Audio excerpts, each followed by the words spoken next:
So we will live on YouTube.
Okay, Bismillahirrahmanirrahim. Assalamualaikum warahmatullahi wabarakatuh. Welcome to Universitas Islam Indonesia and also welcome to Saxion University of Applied Sciences. We are hosting together this special kick-off agenda. So I would like to greet all guests and colleagues from Saxion University of Applied Sciences. Guten Morgen. Good morning. And also to all participants and also colleagues from Indonesia, good afternoon. First of all, I would like to welcome the Honorable President Saxion University of Applied Sciences, Mrs. Anka Mulder. And I would like to welcome the Honorable Rector Universitas Islam Indonesia, Professor Fatul Wahid, and all Vice Rectors of Universitas Islam Indonesia. And I would like to welcome the Honorable, the Director of School of Economics, Finance and Accounting, Mr. Sander Rendering. And also I would like to welcome all deans and vice deans of Universitas Islam Indonesia, and the Honorable, the Head of the Department of Universitas Islam Indonesia, the Head of Study Programs of Universitas Islam Indonesia, and also the Director of Research and Community Service of Universitas Islam Indonesia, and all colleagues, professors, and speakers from Saxion University of Applied Sciences and Universitas Islam Indonesia, and welcome all colleagues and students from our partner universities, and also local and national journalists. Please welcome to this colloquium of blockchain experiences in 2021. My name is Dian Sari Utami. I'm serving as the Director of Partnership and International Affairs of Universitas Islam Indonesia, and it is an honor to welcome you all. I hope you stay healthy, safe, and also happy. Thank you very much. This is a great honor for us to held these special sessions as a kick-off agenda of joint collaboration and research with Saxion University of Applied Sciences.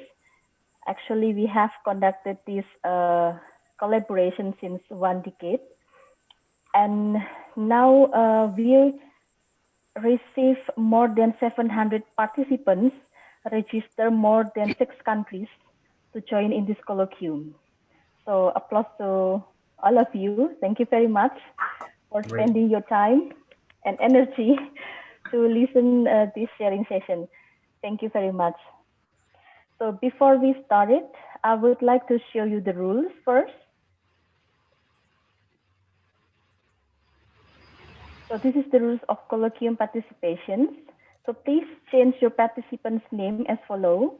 Use your institution or university name, example UII Bagus Putra or UII Bagus Putra. Please kindly turn on your video or camera during the program. because we'll have a special photo session. We will mute the speaker of all participants during the session. Participants might use earphone or headset to minimize the feedback sound. Participants might also ask questions by writing in the chat box, and chat box will be open when the presentation session starts. So we will have 3 sessions, the main session of this colloquium. Thank you very much. Now I would like to play the video. First, the profile of Saxion University of Applied Sciences.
Thank you very much. And now we will see together. Give applause. Virtual applause. And now we will continue to show our video from Universitas Islam Indonesia.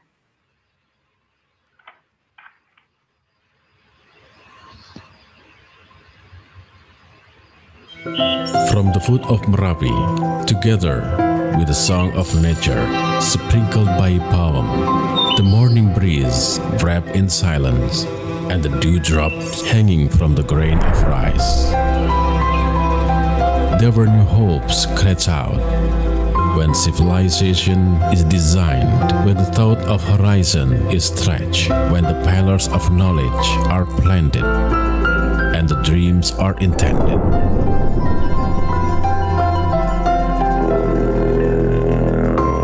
Among the seed of knowledge, chanted in silence, between the ideas that keep dancing, tuck a determination to gain achievement, hope to be the most outstanding. By combining various formulation, dosing and composing, producing big ideas for change, creating new ideas for the future.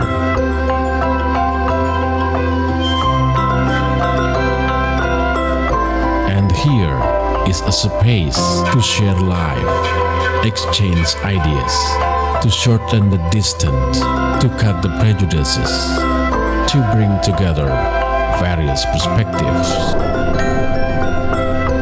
And it is time to walk down every inch of the earth, to explore the universe, unraveling our locked knots, open new windows to gaze and meet, to share and to create a strong relationship in the beauty of mutual reinforcement.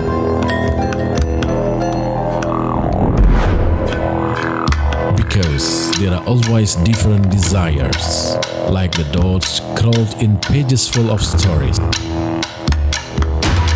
about the role of life, which is full of dramaturgy, who will continue to be side by side, who will continue to contend and compete. It is time knitting diversity into the art of perfect living, because art is so harshly cared for. Is a strong value forming the Tao, like a choreography that blends rhythm and battle, like an orchestration that embodies the harmony.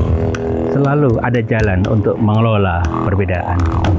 Selalu ada cara untuk saling berbagi kebaikan. Selalu ada solusi bagi siapapun yang berani mengambil keputusan. Kami sudah mencoba melakukan beragam perubahan di sepanjang perjalanan, dan kami selalu menyambut uluran tangan yang tulus, penuh kebajikan, demi masa depan kemanusiaan dan peradaban. Allahu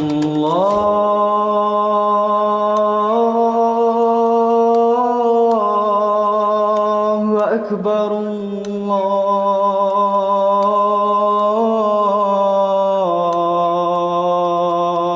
Akbar.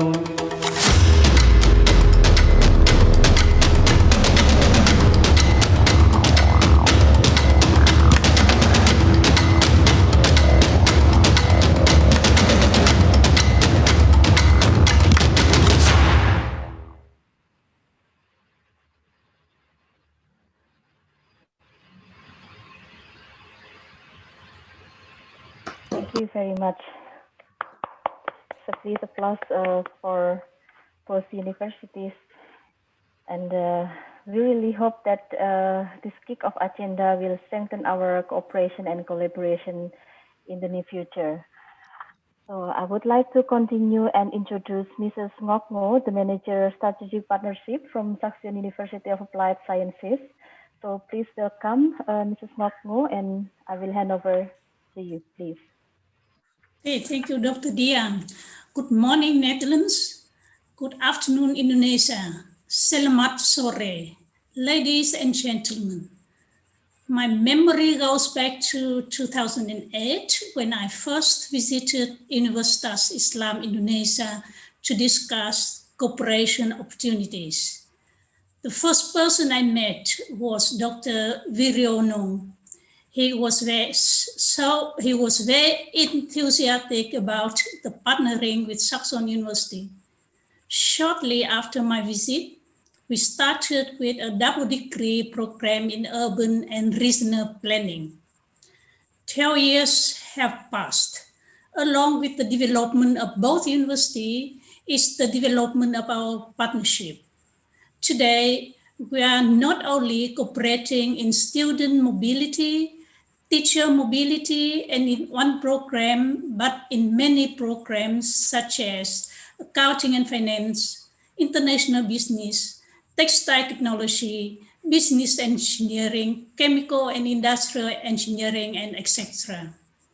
Beyond that, we are now extending our cooperation to research projects in different fields. Our cooperation would not have been so successful without the commitment of the management board and the effort of colleagues from both universities. I thank you all for that. The COVID pandemic has affected the mobility.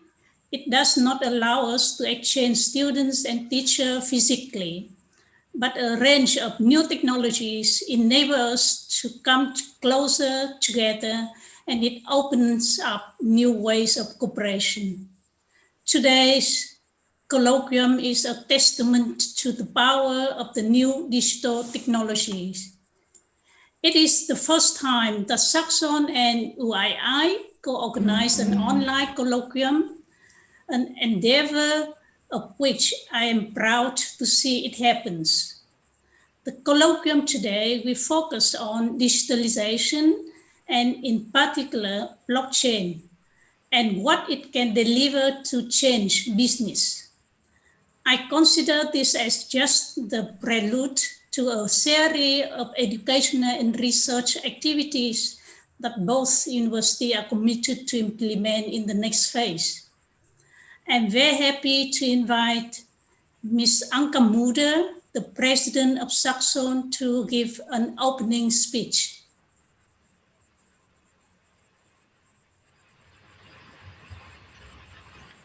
Thank you, Nok. Thank you very much for introducing me.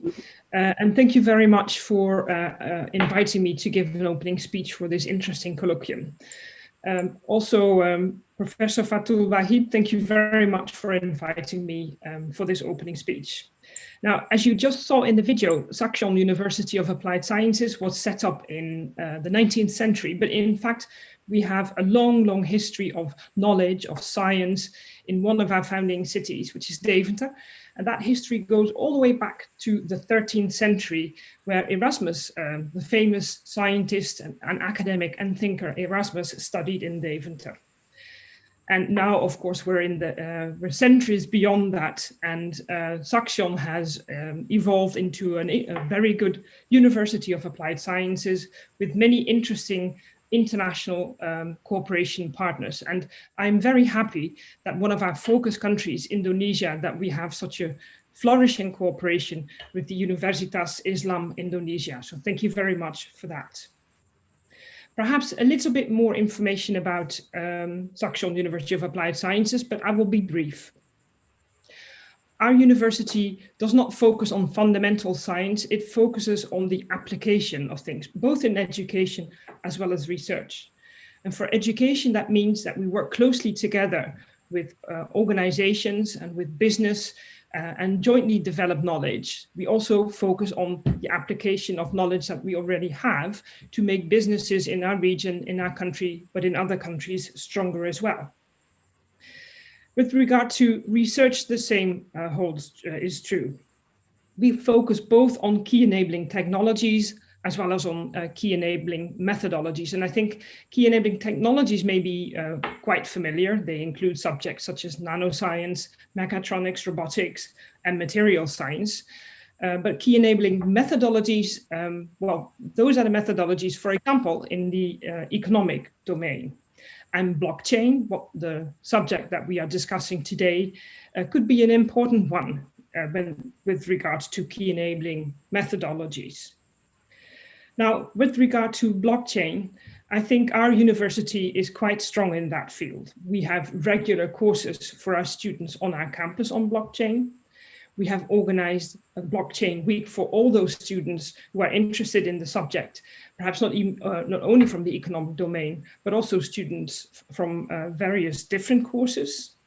We have a minor on business models and blockchain, and we are the only university in the Netherlands with a blockchain professorship, and Professor Jan Veuger is here with us today. Now, this is the first colloquium on this blockchain experience, and it's the start of an intensive cooperation in this field with regard to education and research with your university. And I'm hoping that in the future, we will not only to meet like this online, but that we will be able to meet live as well in Indonesia or in the Netherlands. We are hoping to exchange students, staff, professors, researchers, and I would like to tell you that you are all very welcome with us in the Netherlands. Anyway, I look forward to enhancing our cooperation, the cooperation between our two universities, and I'm sure that this colloquium will be a success. I want to thank you again and wish you all a wonderful day. Thank you very much, Ms. Anka Mulder, for your nice speech. May I introduce Professor Fatul Wahid for his opening speech. Thank you very much, Mrs. Nokno. Assalamualaikum warahmatullahi wabarakatuh.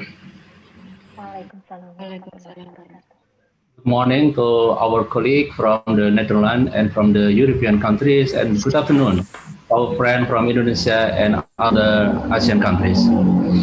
The Honorable, the President of Saxion University of Applied Science, Mrs. Anka Mulder, my colleague, the Vice Rector for Partnership and Entrepreneurship, Dr. Wirjono Raharjo, the speakers, Professor Jan Fugger, Mr. Chai Lim Lin, Mr. Kees Tesselhoff, Dr. Teduh Dirgahayu, Mrs.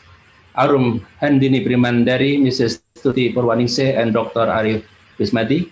I hope I pronounced the names correctly.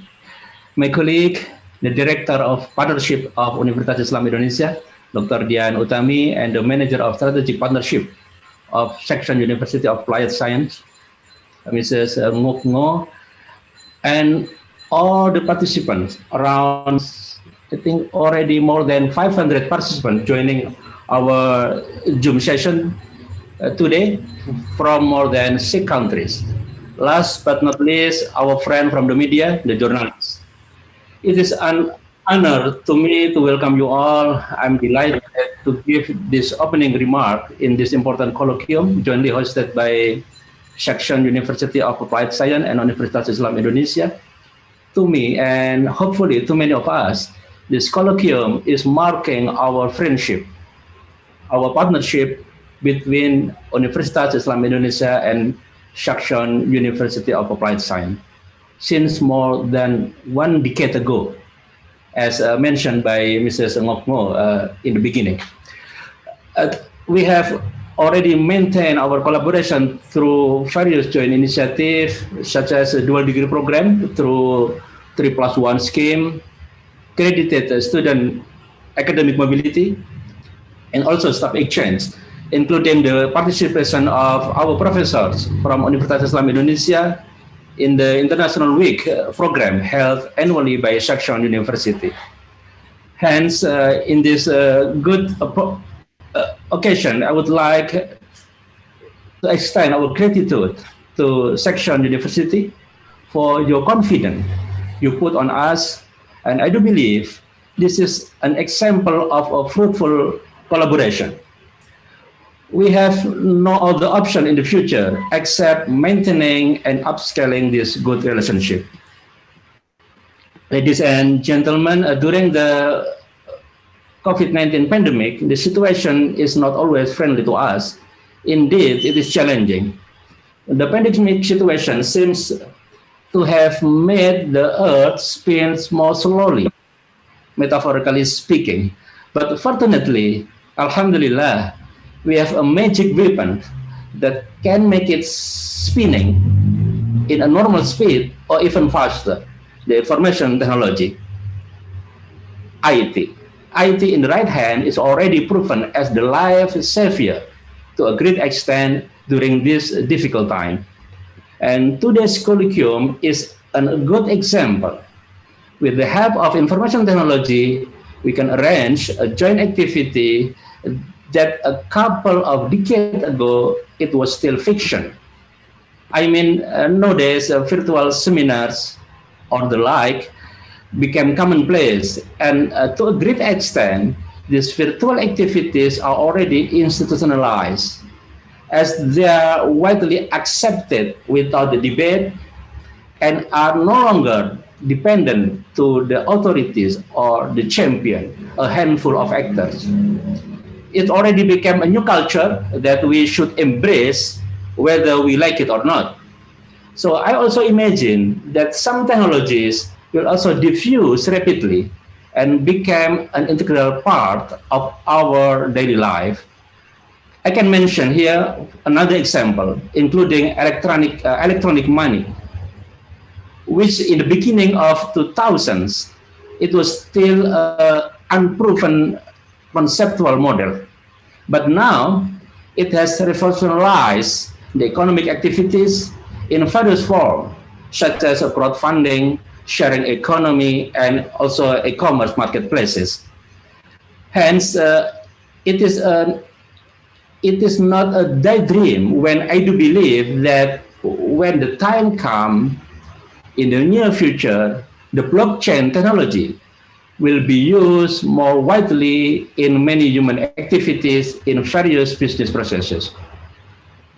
What did happen in Estonia, for example, when the blockchain technology is massively used in running the government and providing excellent services to the public since 2012, around 9 years ago. It's a good example.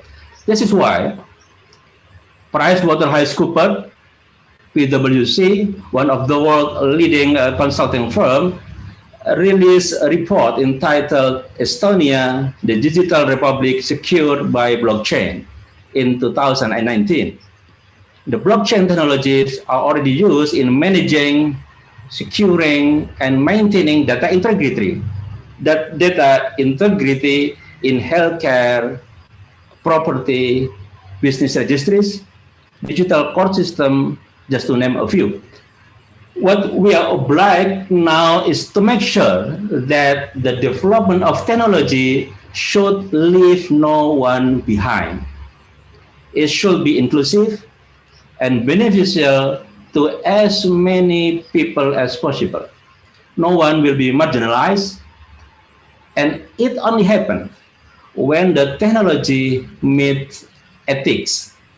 This is the ethical goal of technology.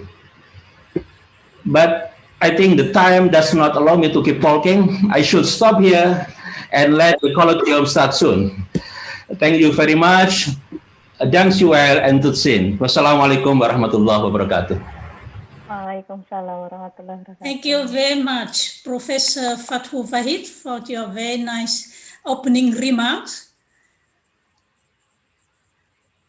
And just start our section today, I would like to invite Professor Dr. Before we start, Ms. Ngok, we will make a photo session first. Oh, yes, please. Thank you very much.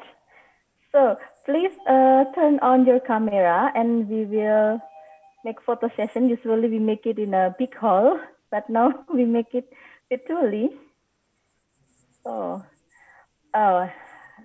but we apologize because we have 18 shots with so many participants. It's almost 500.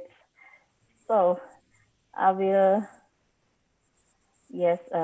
I will try to count 3, 2, 1.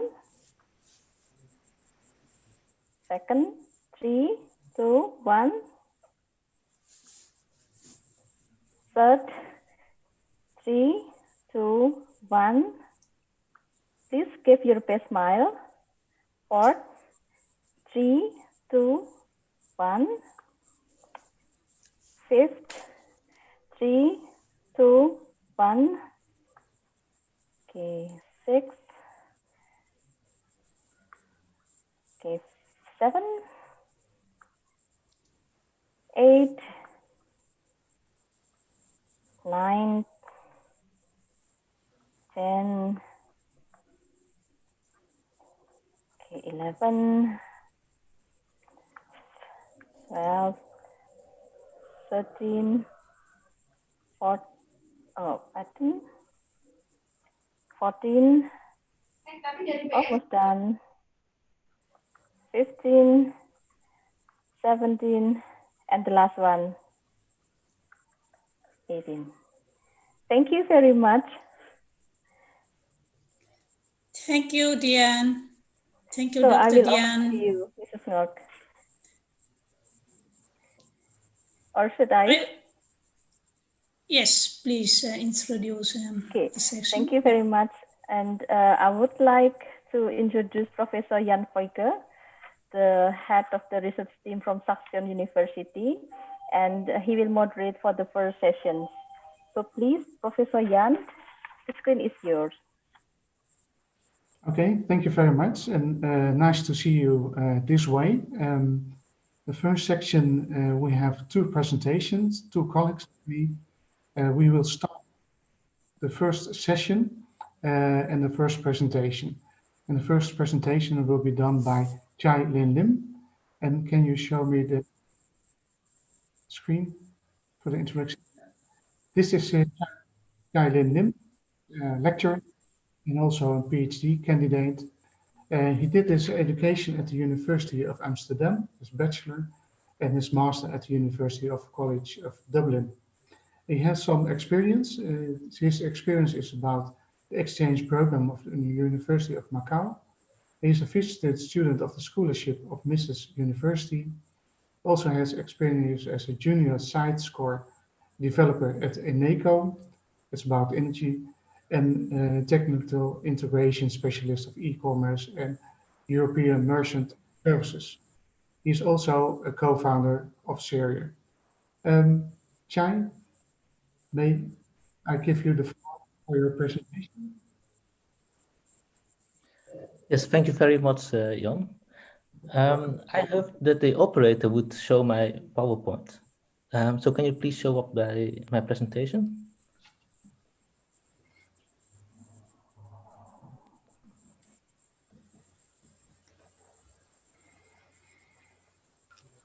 Yes, thank you very much.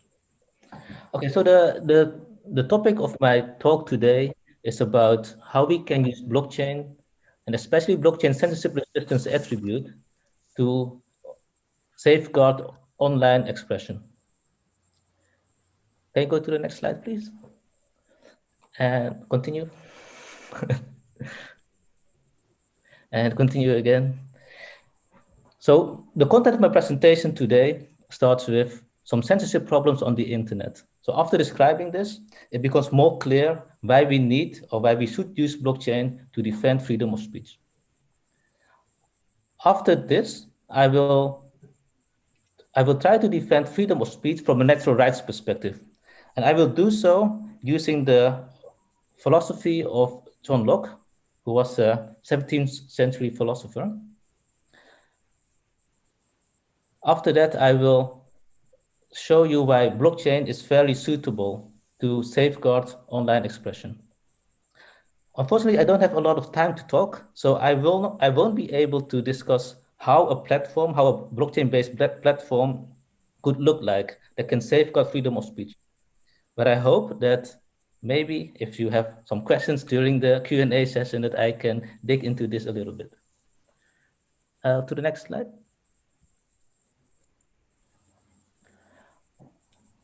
Okay, if you would like to understand some censorship problems on the internet, it's good to give you a very short history, very short history of the internet. So the internet started in the 1960s, and the internet itself is a basic infrastructure for communication and cooperation.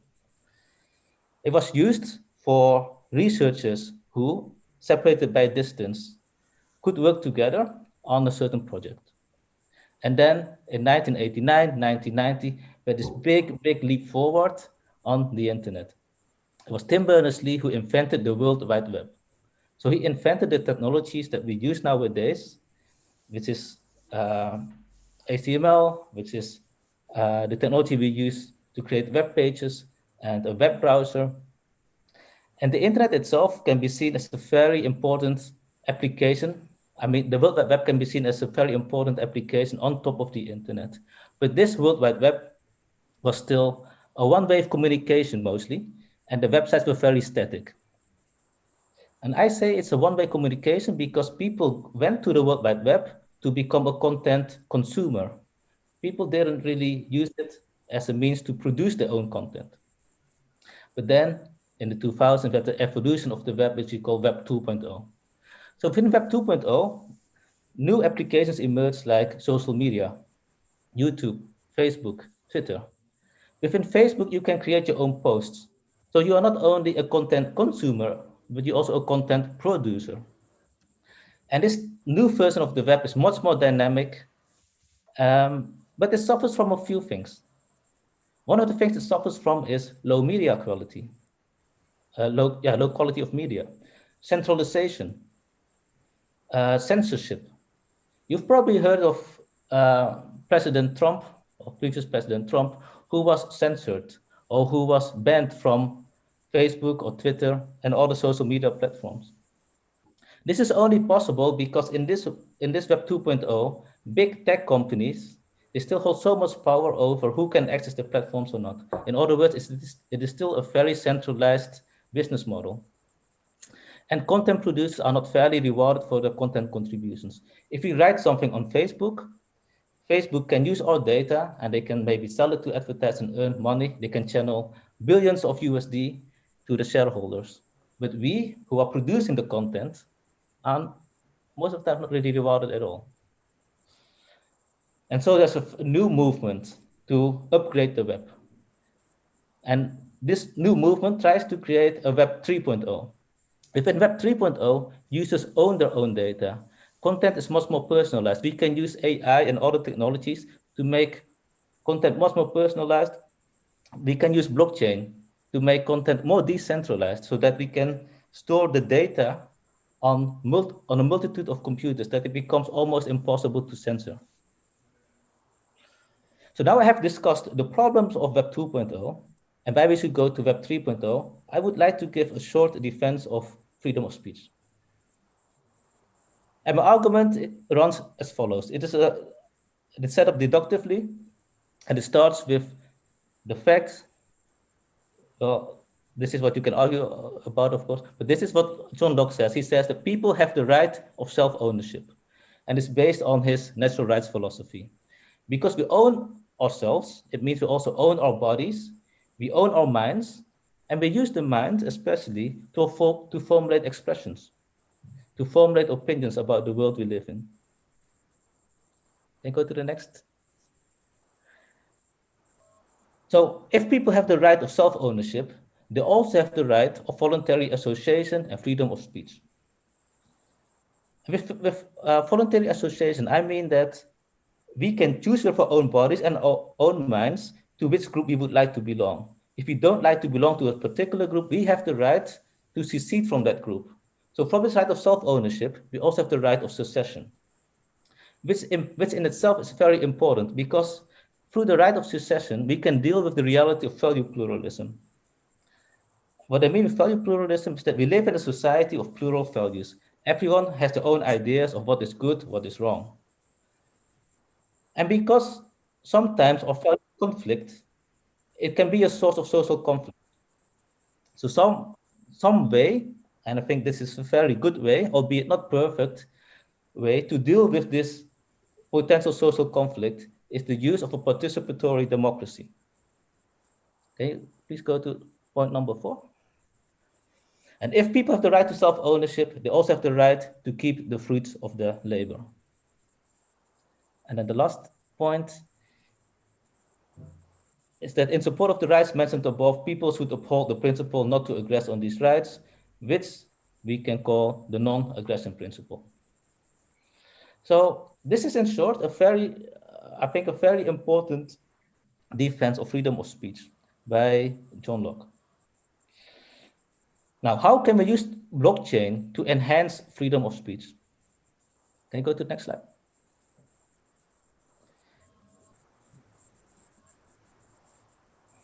To the last slide, please. The most important attribute of a blockchain is that the blockchain is censorship resistant. And by that, I mean the following points. Please, can you click further? So blockchain is like a database that is copied and distributed over a large network of computers. And if you put data within the blockchain, it means that it's very difficult to change the data again, because if you would like to do so, you need to have consensus of all those other computers who have the exact copy of that blockchain. And if you close down one of those computers, the whole network doesn't collapse, because maybe 1,000 or 900,000 other computers have the exact same copy of the blockchain, of the database. In other words, there's no single point of failure. There's also no trusted third party here.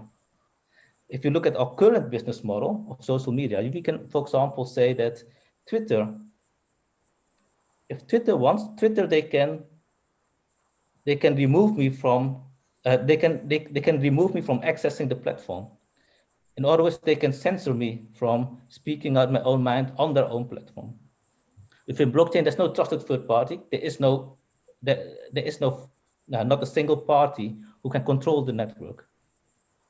In that case, everyone who joins the blockchain is peer-to-peer. It is every computer on the network is equal to one another. It is very egalitarian. It's a peer-to-peer network. And transactions that happen between people happen peer-to-peer because there's no trusted third party. Can you please continue clicking?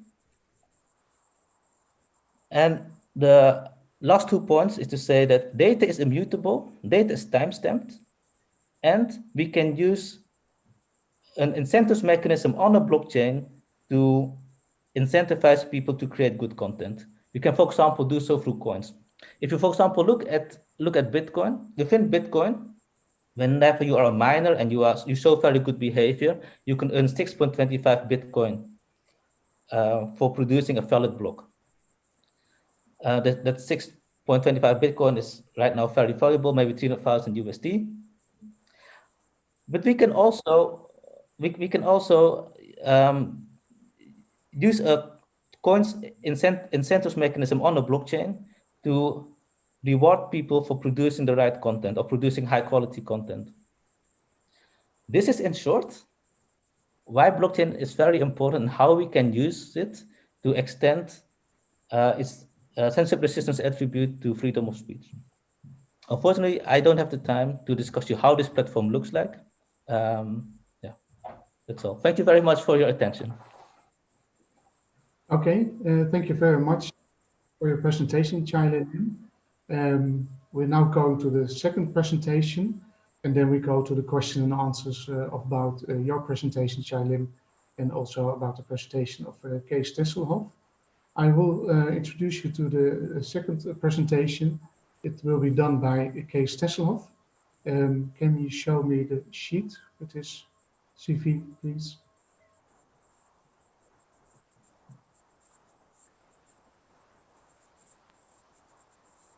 Yes, thank you very much. This is Kees Tesselhoff. He's one of my colleagues of the Saxion University. He's a lecturer at the Department of Accounting. He's also doing a PhD research. He has some experience as accreditation supervisor in the field of business process, management and IT at the Open University in the Netherlands. He's also a tutor for the IT governance at the Open University. Please, Kees, can I give you the floor for your presentation? Thank you, Ian, for the introduction, and also thank you all for warm welcome. Is it possible to open the PowerPoint? Okay. Welcome, dear audience. It's my honor to be able to share my research data with you. I expect that it is not only a one way, but maybe you may be able to help me in my further investigation. That will probably not today, but afterwards participation is possible. My research topic, and that's what I like to discuss with you, is what are the added values and risks of chain-based systems. So I'm not looking for technology, but I'm looking to the systems involved stakeholders, where the people who are using or are responsible for the blockchain, and under which conditions risk will occur and added values can be achieved. And I'd like to take you in this journey. Next sheet, please. In short, Selamat datang. I warm welcome to all of you, of course. In short, if we look to the content, I take you along in the context of this research, the method I use, and first results. Next sheet, please.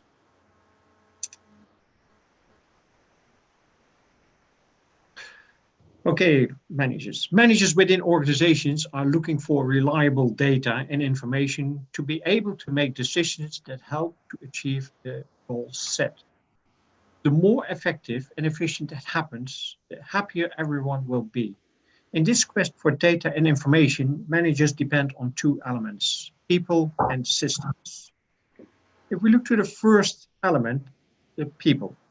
In principle, people ensure that data is entered into a system. They help to design and to develop systems. They help implement systems, and they ensure that data enters the systems. I've previously conducted research into how human factors influence the implementation process of a system. So that already starts with thinking about whether a particular system can offer solutions to the problems we are confronted with. This research showed that this is not always going smoothly. Many implementations of information systems are delayed or over budget. One of the reasons is that an implementation of an enterprise resource planning system, for example, is complex. However, people's perception of complexity towards a system is especially interesting. I've also researched this and as a controller, mainly looked at whether this complexity can be measured. After having conducted research among people who are going to use new systems, an investigation into the information systems themselves is in order. Previously, I had mainly focused on internally oriented information systems, the databases, but I had become interested in the blockchain. This would be Columbus' egg. No more intermediaries and everyone owns their own data. What more do we want? Next sheet, please. The second element is the technology, the system, the blockchain system in my situation. From the first, not officially published article by Nakamoto, 2008, this blockchain technology fell short of superlatives. If you followed the professionals and the media, this system was just as important as the development of the internet. Who doesn't want to participate in this? So many companies and government organizations, and then of course also the advisors and the consultants, invest money into this new technology. But as we all know, without background knowledge, it is difficult to build. Blockchain technology turned out to be more difficult than we thought and much more difficult to implement. And when you implement a system, you need people with knowledge. So, hype, yes or no? Next slide, please. So it was talked about and published a lot, but there was no clarity. And I think that makes it difficult to communicate about what you want to achieve with the blockchain system. That's why my research journey began. I would like to design and build a blockchain system from the ground up. My research method is therefore design science research, what is shown in this as a graph in this sheet. The principle of this method is that you build a system and then evaluate. You're aware of the problem, you make suggestions, you develop, you design, and you evaluate your system. This method of research has received a lot of attention in the design of systems in recent years. Whether we think of a management information systems or decision systems or ERP systems, the systems, what I look like now, the systems are split up and examined. Then they were reassembled into one system and then this was evaluated. That's the core of design science research, what I will use for my research. For this, I explained this method that I used during this phase. If people are interested in more details, then please contact me. Next sheet, please. Applying this method requires an understanding of vocabulary, words, definitions, because for which system are you going to see whether it is applicable and what the conditions are and what the benefits and risk will be. So my first step in blockchain research was to look for definitions and concepts. That was quite a challenge because there was no unambiguity in the terms. The results, after systematic literature review, after looking for elements related to blockchain and blockchain systems, with my team, the results of this was shown into 8 key concepts, and they are now on the sheet. They are starting from the blockchain technology. I'm sorry, it is Dutch, but I see it now for the first time in the sheet. I was looking for blockchain system types, system functional characteristics, subtypes, non-functional characteristics, how can you use it, application area, and governance of blockchain systems. That are the key concepts I did my research on, and that was the result of my first phase of my research. So now I have a fundament. Please, next sheet, please. All of these concepts, variables have been picked up from the literature. And with the help of these variables, of these elements, these key concepts have been given definitions.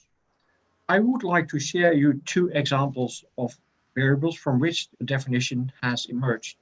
Not everything will be able to be shown during this presentation, and if people are interested in the details or are doing similar research, I would like to get in touch with them. But my two examples are, and for example, the subtype.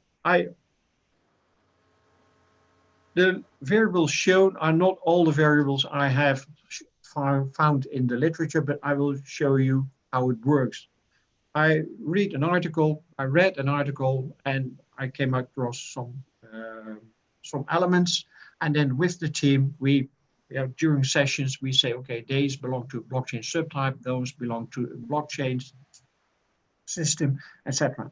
But for subtypes, we manage it like publicly accessible, permissionless, public blockchain, permission blockchain, private blockchain, closed system of chain. Now, with all the variables together, I prepared a definition. And the definitions are always, as a researcher is looking for, is always under discussion. But this is my definition to continue my research. The blockchain subtypes depends on authorities. If no intermediary is involved and the transactions are approved by a protocol in the chain, it is called public. If an intermediary is involved and the transactions are approved by a central party, it is called private or hybrid. Okay? It's only for me to continue my research to show, okay, this is a first definition. Maybe someone else had another definition or the definitions can be reformed. Please be my guest. Next sheet, please. The second one is about non-functional characteristics, because we have also all kinds of functional characteristics, but also non-functional characteristics are important. And those, we found a lot of them in the literature. A few of them are now on the screen. Trust, control, confidence, consensus, protocols. I don't read them all. Don't have a single point of failure, tampering and revision, write only, immutable is a non-functional characteristic, integrity, governance, publicly accessible records. With all the elements again, please, next sheet. With all those variables and all those elements, we create a new definition. Please, next sheet. So with all those, then I made this definition for blockchain system non-functional characteristic. A democratizing technology of a blockchain-based system needs integrity of data. The validity of the data is guaranteed by transparency of the process and the irreversibility and immutability of transactions. Consensus is realized by protocol. This process is important for trust across the value chain. So I made this definition, and if people believe that it is not correct or that you have to add something to it, please be my guest again. The results of this research, I've only explained to you, the results of this research and the definitions is published, and in the final sheet, I will not come to the last sheet, but in the final sheet, you can find my publications, but also from how the definitions are involved into it. And if there are people who would like to discuss these definitions, I would like to invite them to contact me. Next sheet, please. Now that I have defined the key concepts of blockchain, you can use this as a stepping stone to look for the stakeholders in these blockchain-based systems. I need to make a connection between people and the systems. And what are the added values and risks for the involved stakeholders? After that, there is the option to look for the conditions so that you can ultimately build and evaluate a blockchain-based system for the right stakeholders. My research is currently in the phase of searching for elements of added values and risk from the literature and case studies. So not only literature, because there's not that much published about the added values and risk related to stakeholders. So I also use case studies. And if you have case studies, if you have information about it, then please contact me, then I'd like to use that. These will be linked to the stakeholders and ultimately validated with experts. And if you are interested in my research, if you are interested in this research, please contact me. And then I had to finish with my questions. Jan, I had 2 sheets more, but you don't have to show them. But those are my publications. If you like to go into more detail, you can look for them. And then if you have questions, then you can contact me. Any questions? That's my presentation, short, because we have only 10 minutes. Thank you very much, ladies and gentlemen. Thank you very much, Kees, for your presentation. We have a couple of questions in the chat. First of all, I want to ask a question to China Lim. It's a question from Dr. Tedu. He asked the next question. Blockchain can promote freedom of speech, but what if someone wants to react on his words, since the data is immutable? What are your thoughts about it? Can you say something about it, Chai? I think there are different ways in which we can solve this issue. As I mentioned before, one of our rights that comes from our right of self-ownership is the right of voluntary association.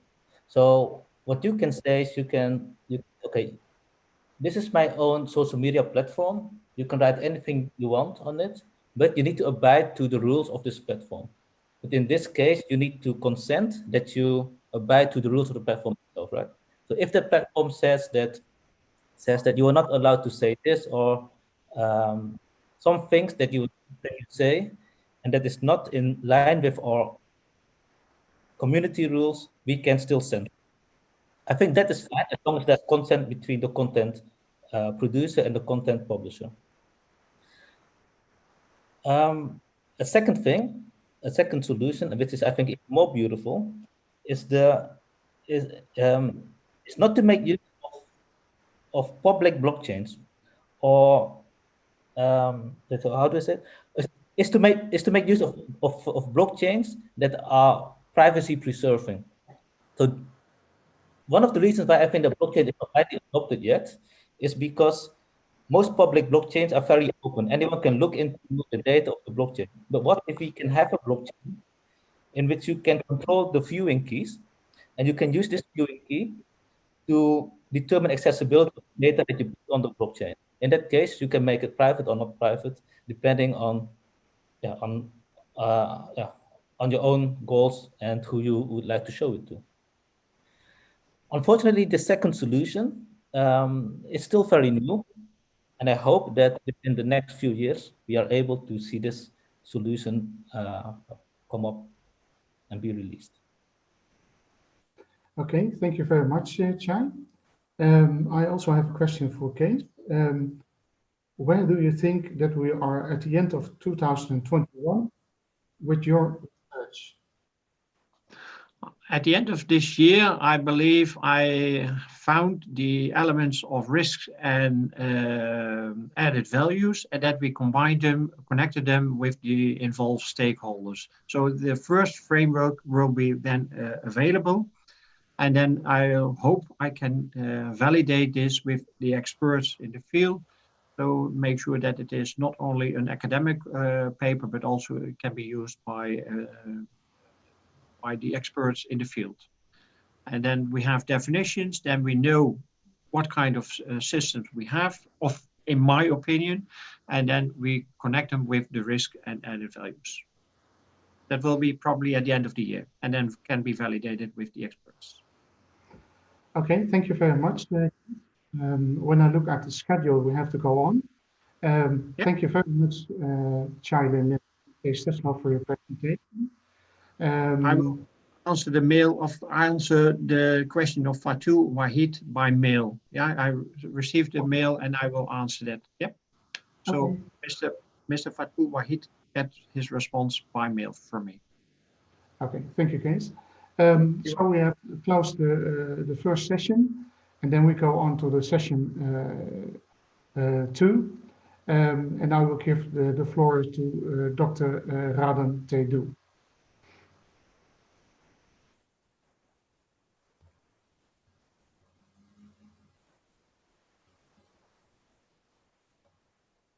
Are you there, Dr. Raden?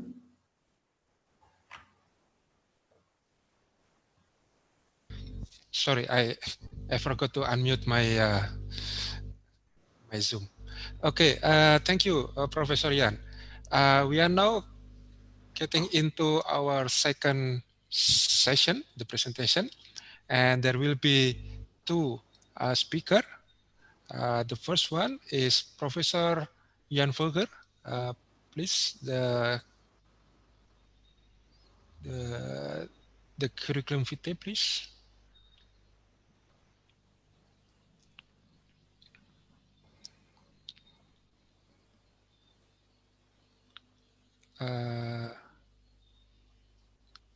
Miss Aida or okay. Professor Dr. Jan Vogel is a lecturer in Saxion University of Applied Science. He studied at the University of Applied Science, Eindhoven, for his bachelor, and for his master, he studied at Tias Niambas Business School, Eindhoven, and he got his doctoral degree from Erasmus University of Rotterdam. Now, Professor Jan is a professor in blockchain at University of Applied Science. So please welcome Professor Jan. The stage is yours. Nice. Thank you very much. And I want to start with the first slide. Yes, thank you. As you already know, my name is Jan Vogel, a professor at blockchain at Saxion University, and it's a professorship for 5 schools of Saxion. Can we go to the next slide? In the next slide, there is an overview of all my 13 colleagues in the blockchain research group with different focus areas such as accountancy, researcher, coach, education, but also PhD candidates. Next slide, please. In our research group, we have 4 lines of research. The first one is blockchain for disruption. Second one is blockchain for acceleration. Third one is blockchain for decentralized finance. And last but not least, blockchain for good. Next slide, please. When we look about blockchain, can I have the next slide, please? Yes, thank you. When we look at blockchain in education, we have the minor digital business models and blockchain. We have an excellent program, blockchain, 1 day in a week for 3 years. We also have the masterclass blockchain for professionals in the work field. And we're also working at the curriculum, finance, and accounting. Thank you. Next slide, please. In 2020, we conducted a survey among the members of the various workfield advisory committees of the 3 study programs of our school, and they are the accountancy, finance, tax and advice, and the finance and control. Respondents were asked to comment on the Gartner Hype Cycle model, which is a graphical representation of the maturity and adoption of technologies and application, how these are potential relevant to solving real business problems and exploiting new opportunities. The Gartner Hype Cycle methodology gives a picture of how the technology or application will evolve over time. In addition, the model provides a good source of insights to manage its deployment within the context of specific business objectives. The model taps into the 5 key phases of technology lifecycle. The first is innovation trigger. The second phase is the peak of inflated expectations. The third is true of disillusionment. The fourth is slope of enlightenment. And the last 5 phases is the plateau of productivity. This questionnaire was about digitalization and blockchain in particular, and how people as professionals view these developments in society, as organization, and as professionals themselves. Respondents were asked to indicate where they think that the society, and this is about the society, will be in 2020 With regard to digitalization, it's a blue circle, and specific blockchain with a red star. The following figure shows the picture of all the respondents' reaction.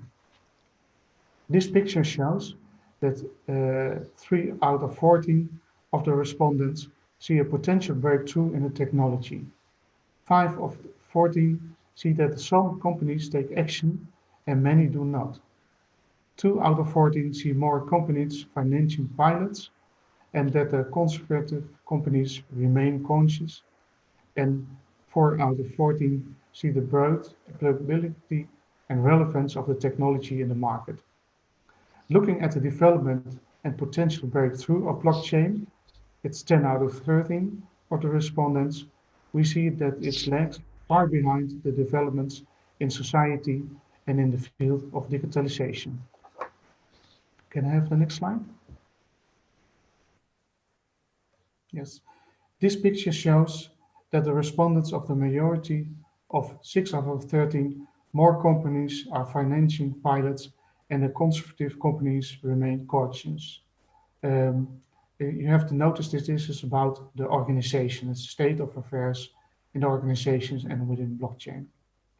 Looking at the developments and adoption of blockchain, it is mainly in the area of a potential breakthrough of 7 out of 13 and limited investments for product improvements.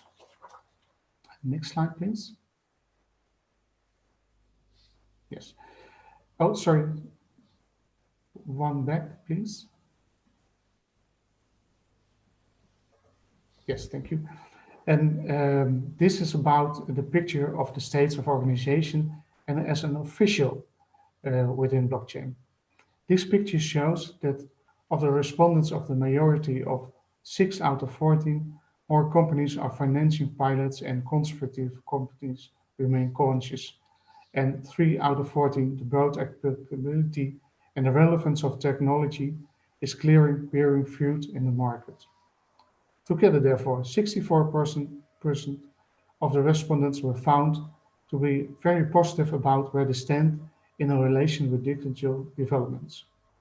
Blockchain appears to be in line with this, also certainly with regard to the state of affairs in society and as organization as a civil servant. Next slide, please. And what are the opportunities? It was investigated which digitalization will have a major impact on the new and existing accounting professional in what period of time. The time horizon of the next 5 years was used. For each item, the number of reactions is shown when one would expected something in a certain year, which is shown in the figure. For 2020, ethics, RPA, data analytics, and cybersecurity are expected to play a role. For 2021, it is mainly Internet of Things. When we're looking at blockchain, we see on all fronts that expectation in 2021, 2022, 2023 will affect the financial professional faster than all other digital development. Next slide, please. From this research, a number of conclusions can be drawn from this study.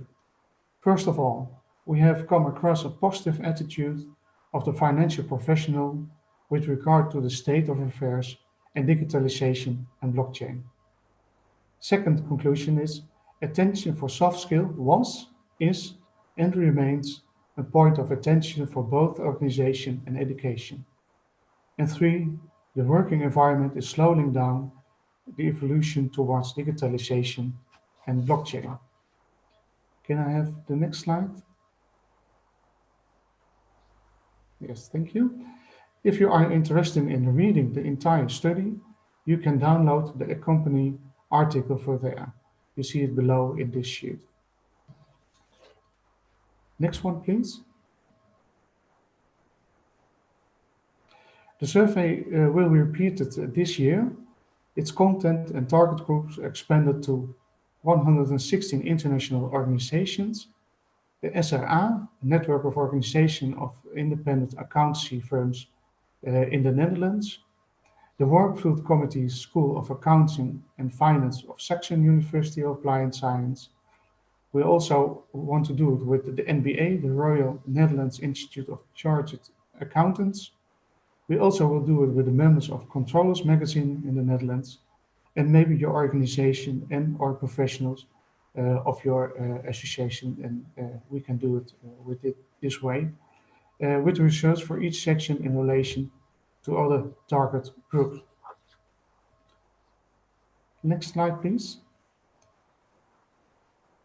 Also, a question is that how decentralized finance could reshape banking.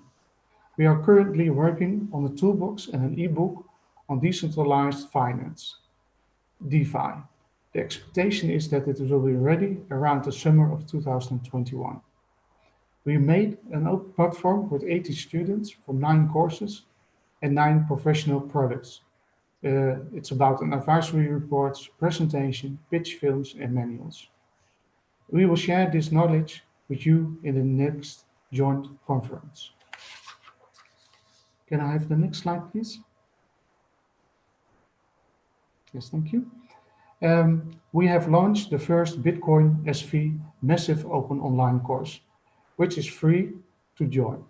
There's a short video in this sheet, which you can watch later or now. And if you are interested, you can of course sign up in this digital course. Maybe you can show me the video. Is it possible?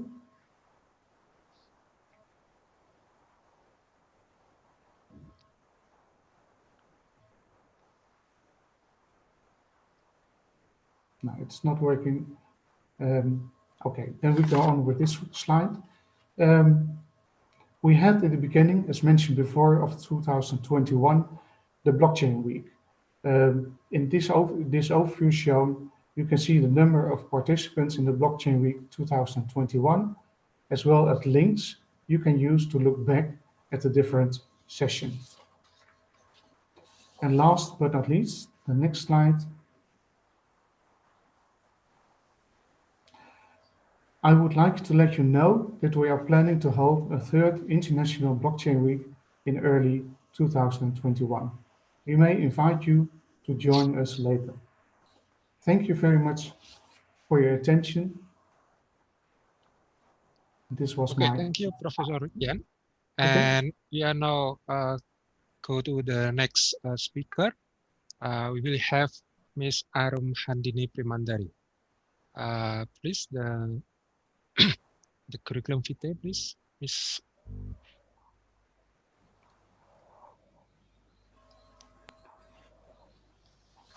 Okay, Ms. Arum Handini Primandari is a lecturer at the Department of Statistics, Universitas Islam Indonesia.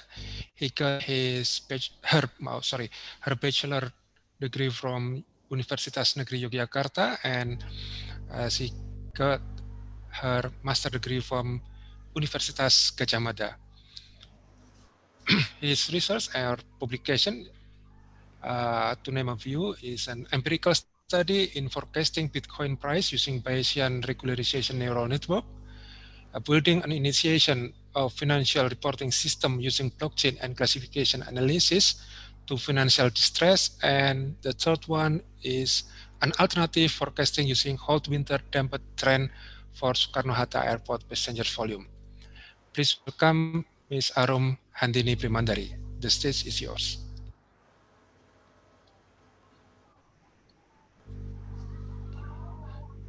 Okay, Assalamualaikum warahmatullahi wabarakatuh. Waalaikumsalam. Good afternoon, everyone. I am Arum Handini Primandari, a junior lecturer in Universitas Islam Indonesia. So thank you very much for this opportunity. Here I will present my research. Actually, this is done with my students, conducted about 3 years ago. This research entitled Building an Initiation of Financial Reporting System Using Blockchain and Classification Analysis to Financial Distress. So let's start with introduction. The system of regional financial reporting in Indonesia use conventional method that is done manually by submitting documents. So there is no digital database. As a consequence, the system is vulnerable to the practice of manipulation or fraud. So our proposed technology is using blockchain to be implemented in this way. Why blockchain? Because it is a distributed database, so it increases the transparency. It also peer-reviewed, so every parties involving can review the financial report, and it contains blocks that record all the transaction. Based on the proposed database, in the other hand, to obtain a forward warning regarding bankruptcy, a bankruptcy analysis needs to be conducted. This bankruptcy is financial distress. It is a condition of financial difficulties experienced by institutions, especially if this result is local government. So we propose the method for analysis is support vector machine (SVM) with synthetic minority oversampling technique or smooth.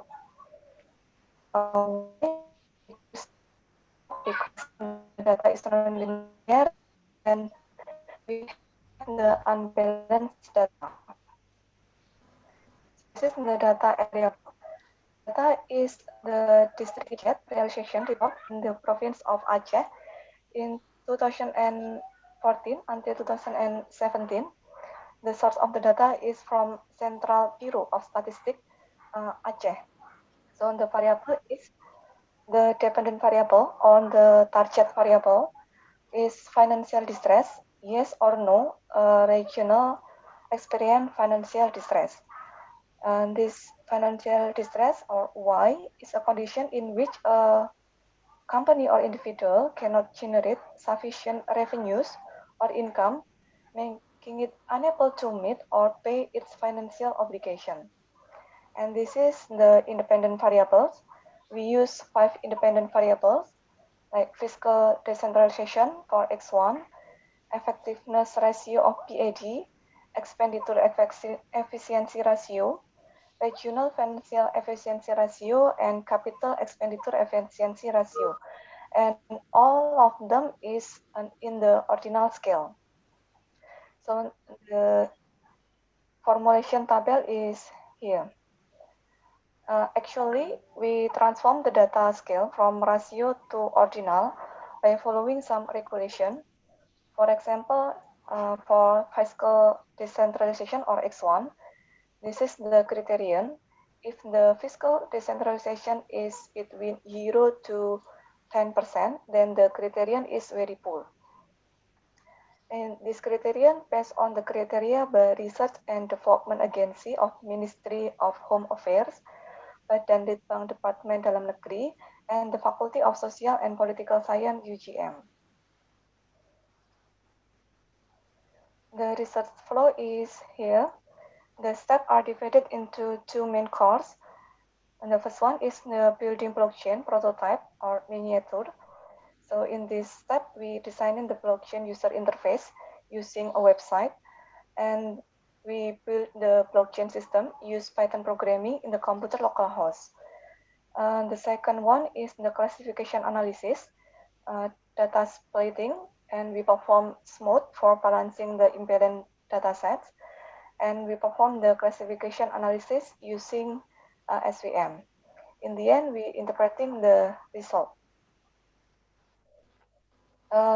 This is the financial reporting flow in regional of Indonesia. So in Indonesia, the reporting flow starts from SKPD, Satuan Kerja Perangkat Daerah. They prepare the financial report from their region, the financial report called LKSKPD. So the LKSKPD and then submitted into PPKD. This PPKD, Pejabat Pengelola Keuangan Daerah, together with General Treasurer, make the report called Laporan Keuangan Pemerintah Daerah, and the LKPD is turned over to Regional Secretary. This Regional Secretary then being submitted to region or mayor. After submitted to region or mayor, the LKPD is audited by Audit Board of Republic of Indonesia or BBK.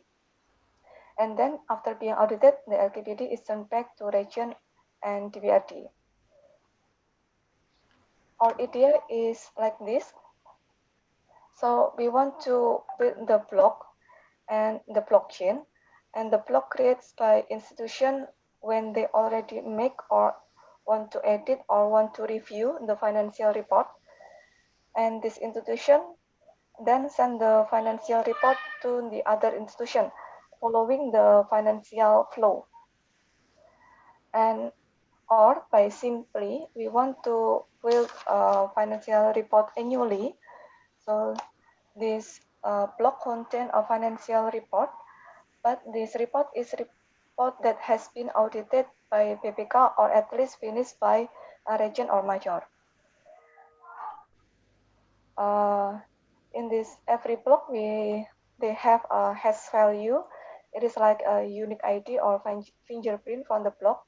The hash value is generated by the hash function. And the next block always has the previous hash. So the last block contains the information of the previous block. This is the blockchain flow. We use a website, so we use open browser, the first step.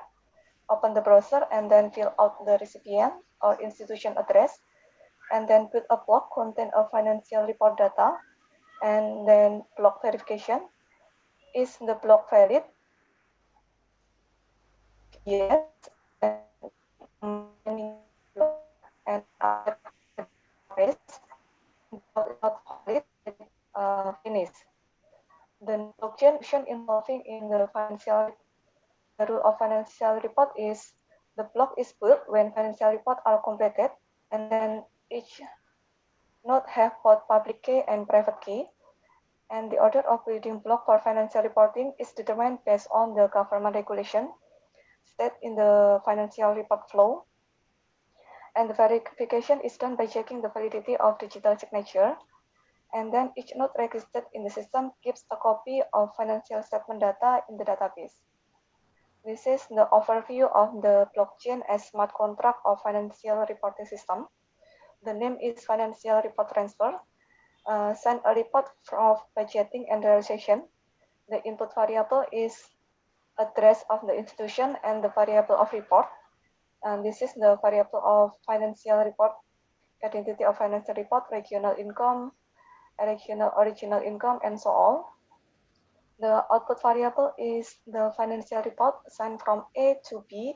The both are the institution, and the triggering event is when A wants to report the financial to B. So this is the miniature of interface. The blockchain miniature is built by utilizing Python. We call it miniature because we do not use the real architecture of blockchain like Hyperledger. So in this research, we use Python programming. The figure beside is example of the interface in the website. This is the after it being mined, the block is, and then it update into the database. This is the database. This is the financial disease analysis. Below is the financial condition in Aceh province. The data is unbalanced. From total 92 data of Aceh Regency, there is about 24% the non-financial distress happened. So the data is financial condition. The name of Regency and the year are considered to be constant. And the research focus on the financial variable causing financial distress. So we split the data with the ratio 80 to 20. To overcome the imbalance dataset, we applied the smooth method. And this method employing the nearest neighbor to create the synthetic minority class for both nominal or data is ordinal, also work with smooth method. And the data ratio became 50-50 from 76% to 24% became 50-50. This is the illustration of the smooth method. And it's a glimpse of SVM. SVM is our method to classify the financial distress. The SVM use the three main parameters. There is the kernel function, C and gamma. The kernel function is the function that is take low dimensional input space, transform it into the higher dimensional space. And the C is represent the miscalculation or error term. And gamma define how far influence the calculation of plausible line separation. So this is only the illustration for different kernel. We use the RBF kernel, radial basis function, the middle. And this is the C and gamma parameter. This is the C parameter illustration from low to high. We can see that the higher the C parameter, the more precise the boundary, but it may lead to the overfitting. And this is the illustration of gamma from low to high.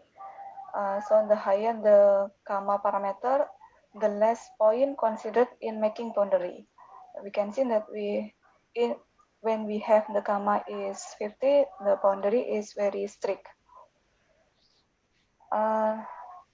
This is our trial and error for finding the best combination of C and gamma parameter. We use the tenfold cross validation, and this is the lowest error rate. So this research use C and gamma parameter are 1 and 0.09 respectively. The SVM method using the RBF Gaussian kernel function with tenfold cross validation. The cross validation is to obtain the real error rate. There are total 6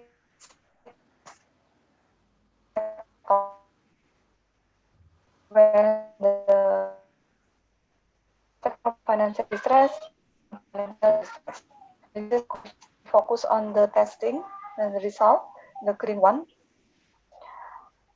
So in this step, there are 3 regions experience non-financial distress as positive class and predicted as non-financial distress. So it is true.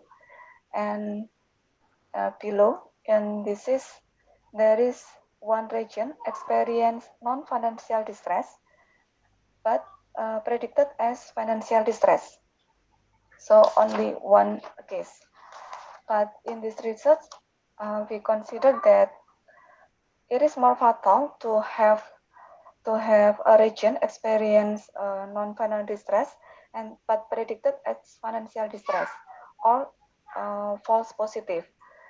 False positive content in the measure of precision. So this is the table of the accuracy, precision, recall, error rate, and kappa value. The accuracy is above 90%. The kappa value is also above the 80%. And our conclusion, the blockchain technology can be used in the financial reporting system because it increases transparency. The mining activities ensure the data to be entered into the database, and the result of SPM with smooth to analysis financial distress have the kappa value above 80%, which categories as excellent classification. Actually, this is our open problem. And in this research, the financial distress analysis was conducted as the separate analysis from the blockchain. So we put blockchain and we analyze the financial distress. The decision whether or not a regional experience financial distress being inputted manually. So in the future work, we want to deploy a model into blockchain so that the prediction will result when the block being mined. Thank you. That's for all for me. Okay, thank you, Ms. Arum. We have short time here, and I will read only a question for Professor Yan. This is from Aldi from Atmajaya University of Indonesia. I believe blockchain will thrive and will replace a lot of economic and non-economic activity. Do you think the government can overcome the impact of blockchain in finance and banking industry, the trading industry? In fact, I believe we can vote the election using blockchain. So the question is, do you think the government can overcome the impact of blockchain in financial and banking industry? Please. Yep. Yes, I will think that it's going to be, I think blockchain is going to be a huge impact on the economics. For example, you see what the currency Bitcoin is, what it's doing. And also when Mark Zuckerberg with his Facebook and Libra is doing, he will launch the Libra for the next time, I think this month. And when you see the economic impact of blockchain, you can also see it in the supply chain. There's also in the financial of supply chain. What I mentioned in my presentation, we are working about a decentralized finance. It's about the digitalization of finance in a way that we never did before. And also it will have a huge impact on blockchain will have a huge impact on blockchain and health. When you look now at the vaccination and about the medical side, I think the blockchain could be very interesting to support this way. Okay, thank you, Jan. And yeah, unfortunately, that the time for the second session is already over, because it's already 5 o'clock here as the schedule that we have here. And for the third session will be moderated by Professor Jan. Please, Professor Jan. Thank you very much. This is session 3. We will starting. We have 3 presentations. First of all, I would like to introduce you Dr. Raden Tedu. Can I have his CV in the sheet, please? Yes, thank you. Dr. Tedu is a lecturer of the Department of Informatics of the Universitas Islam Indonesia. He has done his education, his bachelor at the Universitas Gadjah Mada, his master at the University of Twente. We also know that very well in the Netherlands. We also have a cooperation at Saxon University with the University of Twente. And you have also his doctor degree on the University of Twente. His research interests are enterprising engineering, software engineering, and service computing. Let me give you the stage, Dr. Tedu.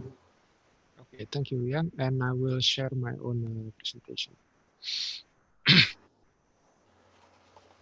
Okay, so my presentation of today is about blockchain in sharing economy, the implementation challenge.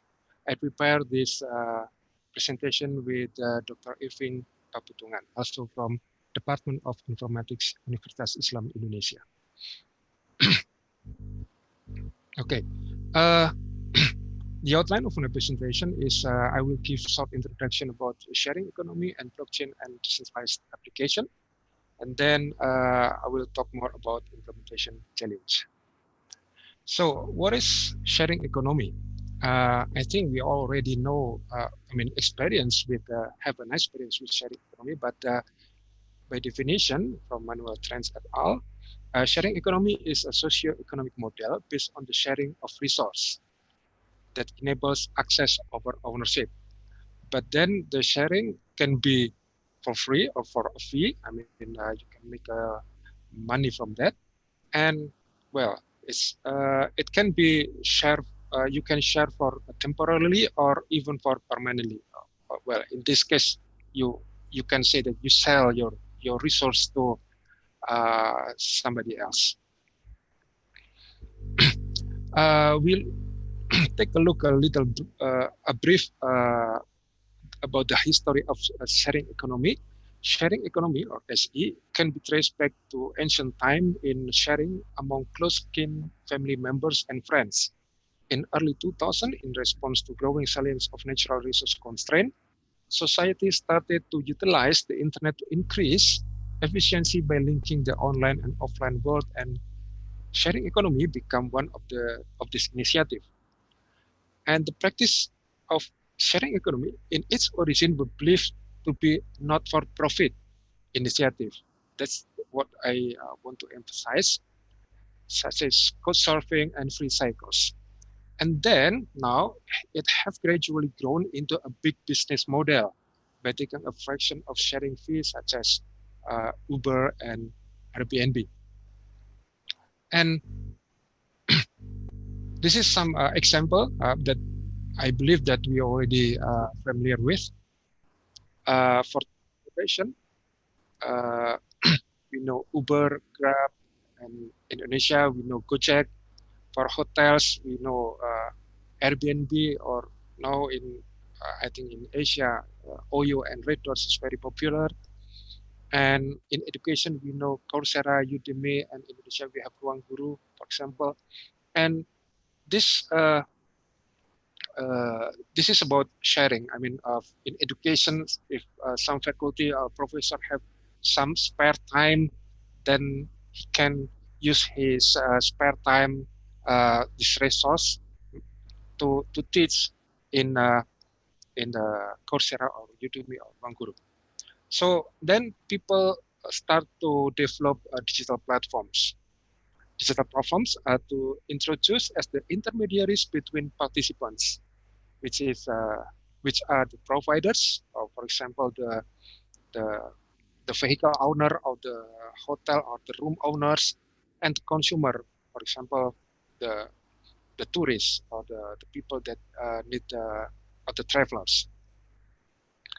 Why we need such digital platforms? It is because platforms generating flexibility, because then we can go to just one place to get all the information. We can have an on-demand access, for example. And most platforms now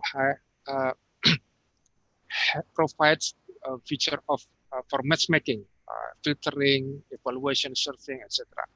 And it can extending reach, so it is not constrained on the family members, but it's also for public. And there are still also other reason why platforms are now very popular. For example, managing transaction, building trust as a trusted third party. So trust can be established and facilitating collectivity. But what is the problem then? A digital platform is an intermediary between different types of users. It dictates the transaction and in most cases concentrate the financial benefits on itself. We know that the digital platforms become a unicorn, but the providers and it's not that get that big or the large financial benefits. So this is from Prima de Philippi, what blockchain means. So for the sharing economy. So the idea is how can we use blockchain to more distribute the financial benefit more fairly to the stakeholders. So enter blockchain. One of the promise that mentioned in the literature that blockchain can be an enabler to transform oligopolistic market structure in which market is dominated by a small number of party into a more competitive marketplace. Okay, and I will talk a little bit about blockchain and decentralized application. For you that do not know or do not familiar with blockchain, blockchain is actually a peer-to-peer distributed transaction data store that is composed of ordered and connected blocks of data whose integrity is maintained using cryptography. This is the definition by its structure. I mean, the as case already mentioned, the the property can be a lot. So to give some illustration that this is the blockchain network in which each node has maintains a local copy of data, and a blockchain implements a consensus algorithm and a gossip protocols that makes all the local copies eventually consistent. Well, of course it takes times to make the whole copy of the network consistent. And we have three types of blockchain: public, consortium, and private. And I will not say all of the property, but I will say the most important property of blockchain is immutability. In public blockchain, immutability is nearly impossible. In consortium, the immutability can be tempered as long as all the parties in the consortium agree to change the data. And in a private, by a single organization, of course, it can be tempered. And what is a decentralized application? A decentralized application is a distributed application that has no central point of control. As I already mentioned in the first presentation, no node controls any other node. Every node makes a decision for its own behavior. And well, a decentralized application doesn't have necessarily to be a using blockchain, but here we are focused on a blockchain decentralized application, which is decentralized application that use blockchain.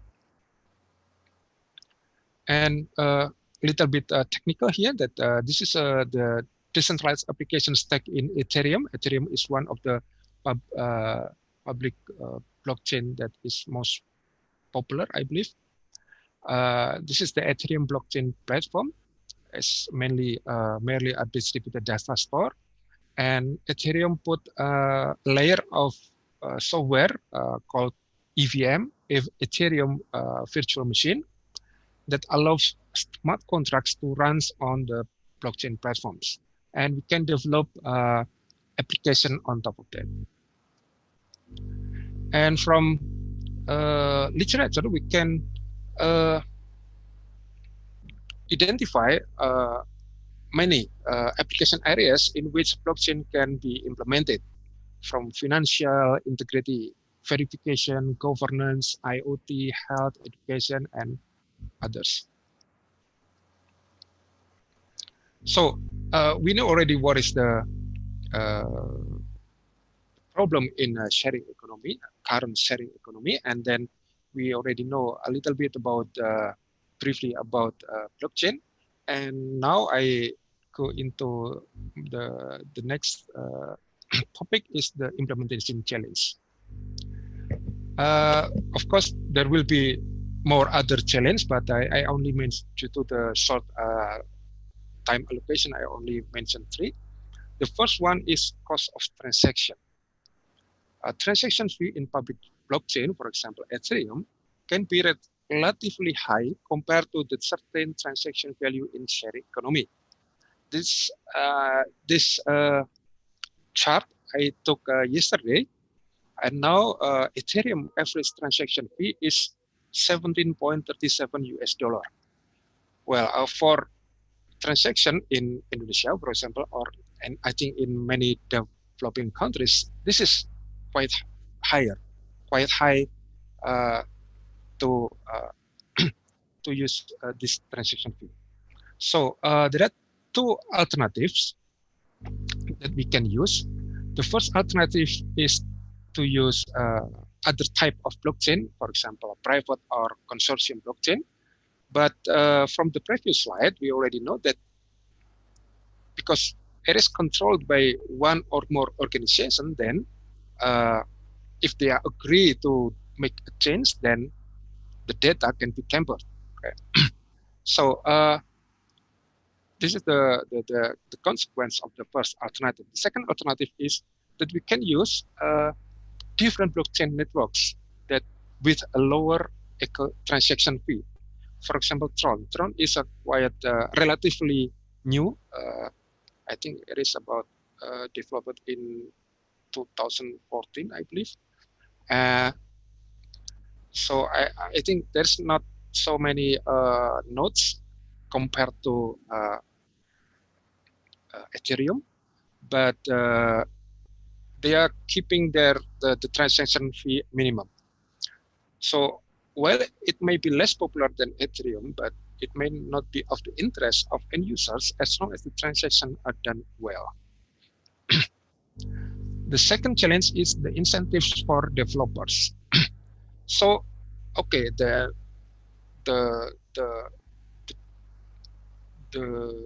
financial benefit of digital transform is very more distributed to other stakeholders.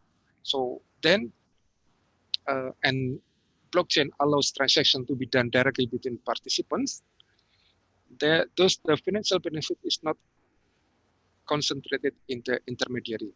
Then the question, what is the incentive for the application developers and operators? Why they want to develop and operate such a application?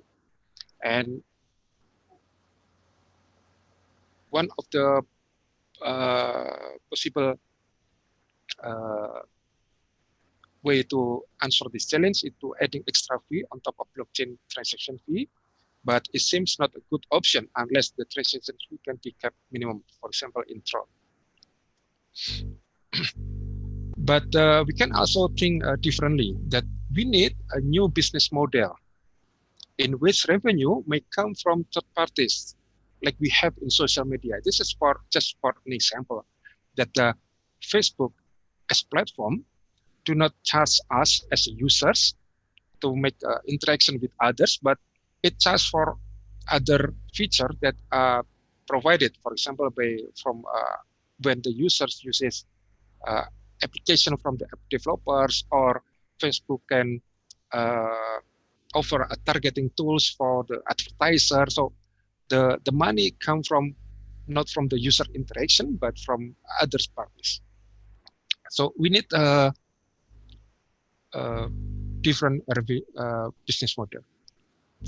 And the last challenge that I want to tell here is that the trust on the platform. The efficiency and the maturity of blockchain-based sharing economy service has not been proven yet. Of course, it is a new technology. Theoretically, decentralization is possible, but when it comes to a real life, especially commercial application of the technology, there seems no viable use cases because of unsustainable revenue model, as I said in the previous challenge. Technology infancy, of course, it is still relatively new, and using customers' mobile phones as nodes. Well, this can be technically solved. So to answer this challenge, Marco Yanasti and Karim Alakani wrote about in his paper The Truth About Blockchain, mentioned that blockchain is not a disruptive technology. Instead, it is a foundational technology. Blockchain itself needs other application that disrupt the life that's already we have. True blockchain-led transformation of business is still many years away. Well, maybe it's not very far, but it needs several years. This story suggests the path of the technology adoption. For example, here we can use blockchain for a single use for a payment. We are using Bitcoin for payment, for example. And then the next step is to localization. I mean, some government agency or company use blockchain for their internal business process. And then the next one is substitution. Then a blockchain used in a public domain, and then we will have true transformation by blockchain.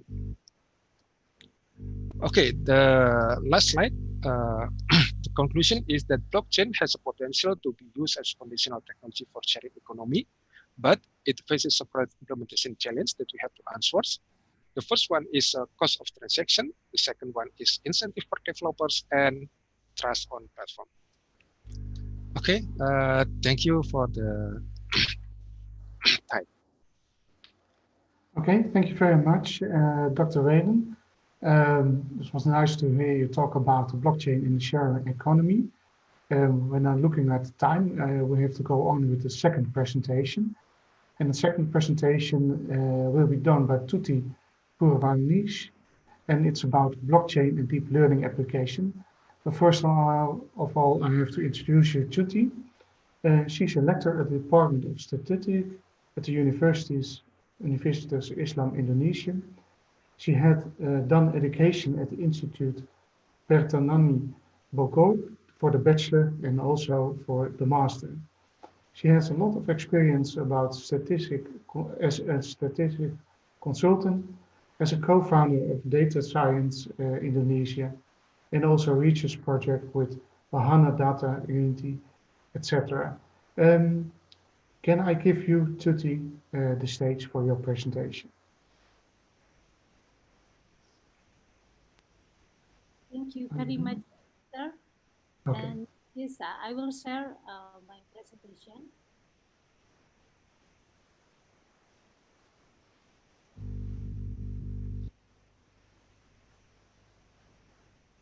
Okay, good afternoon, ladies and gentlemen. Thank you very much for the time.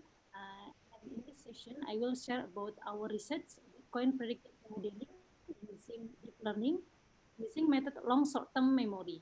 The case study is using Bitcoin prices data from 1 January 2018 to 31 May 2019. In this research, we have done with my student, Kita Evi. I hope see you here. I will go to the next slide. As we know that Bitcoin prices is very high today, and if we see that the price is about $50K, yeah, if we exchange to rupiah, it's about 500 million rupiah. It is a very big prices, yeah, and some speculant of Bitcoin predict that Bitcoin will rise about more than $100K, yeah, in this year. But I see that in the 20 hours ago, there are some news about Bitcoin declines prices after Elon Musk hints that the prices are excessive. And it plunges about 17%. So for this condition, we try to research the Bitcoin prices, and this is the very attractive product of investment. We have two objectives for this research. The first is try to develop best LSTM architecture to predict Bitcoin. And then the second is predictive change in Bitcoin prices for the next 30 days. Can you hear my voice? Yes. Yes, clear. The literature I use is using artificial neural network, families of that, and this is the simple illustration of artificial neural network and recurrent neural network, also the LSTM. The differences between this is for ENN, they're more simple, yeah, than RNN or LSTM. In RNN, recurrent neural network, there are one loops, and LSTM, there are two loops.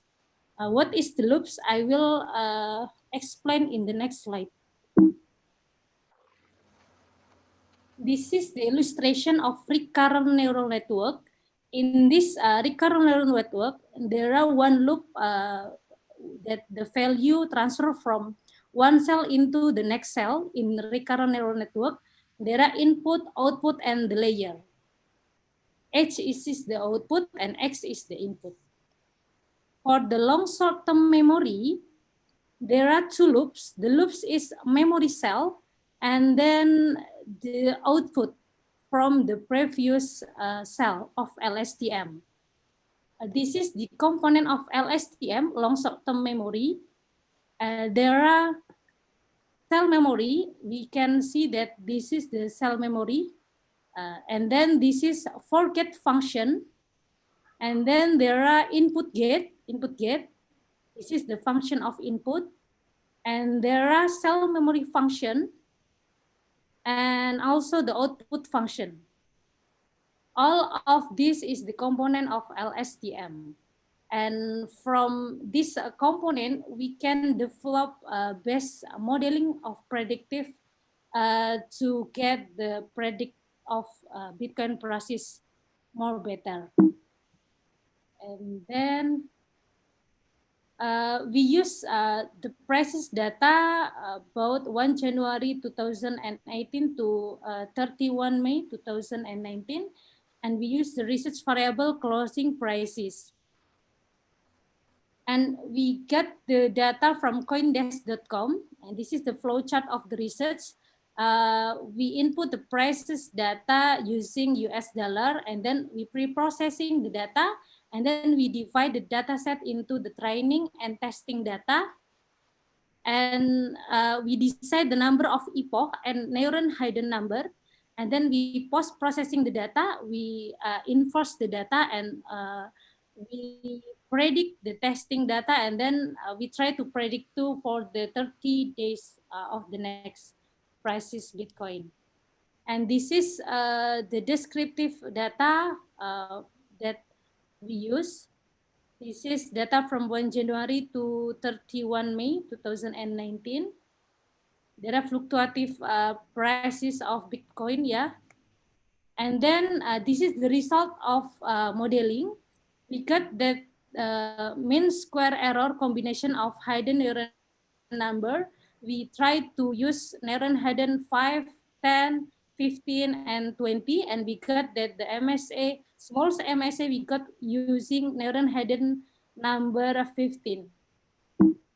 And then for the result of from epoch, the best epoch is about 30 epoch.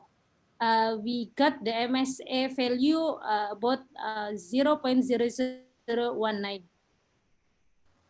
And then we try to compare the original and prediction Bitcoin prices, the original with blue and the prediction with orange. The accuracy from this modeling is about 97%. And then this is the result of prediction for the next 1 month in 2019. And then this is the graphic. The conclusion for that is the best modeling is using neuron hidden about 50 neurons, and we use about 30.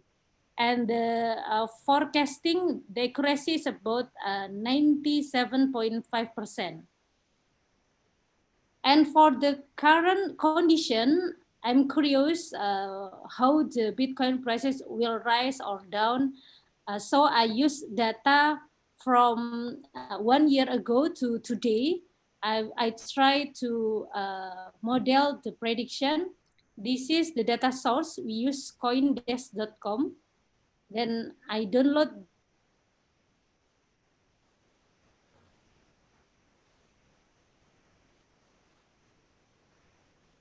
the data about 1 year ago. And then this is the process of prediction. I testing data and training data. The orange is testing data, and the blue is, and this one is training data. We use training data to develop the model, and then the best model, we try to test in the testing data to get the prediction. And this is the result.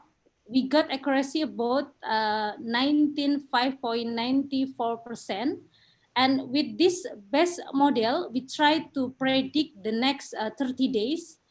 And we got the conclusion that if you want to buy Bitcoin, maybe you can hold on first because it's predicted to be bearish. And this is the conclusion of our research. Thank you very much for the time. Thank you very much, Tuti, for your nice research and also a nice presentation. I think it's going to be a huge impact, Bitcoin, on our society and economics. Then we go on with the third presentation. The third presentation will be gone about blockchain and e-portfolio, and it will be done by Dr. Arif. And I want to share the CV sheet from Dr. Arif to introduce him for his presentation. Can you show me the sheet?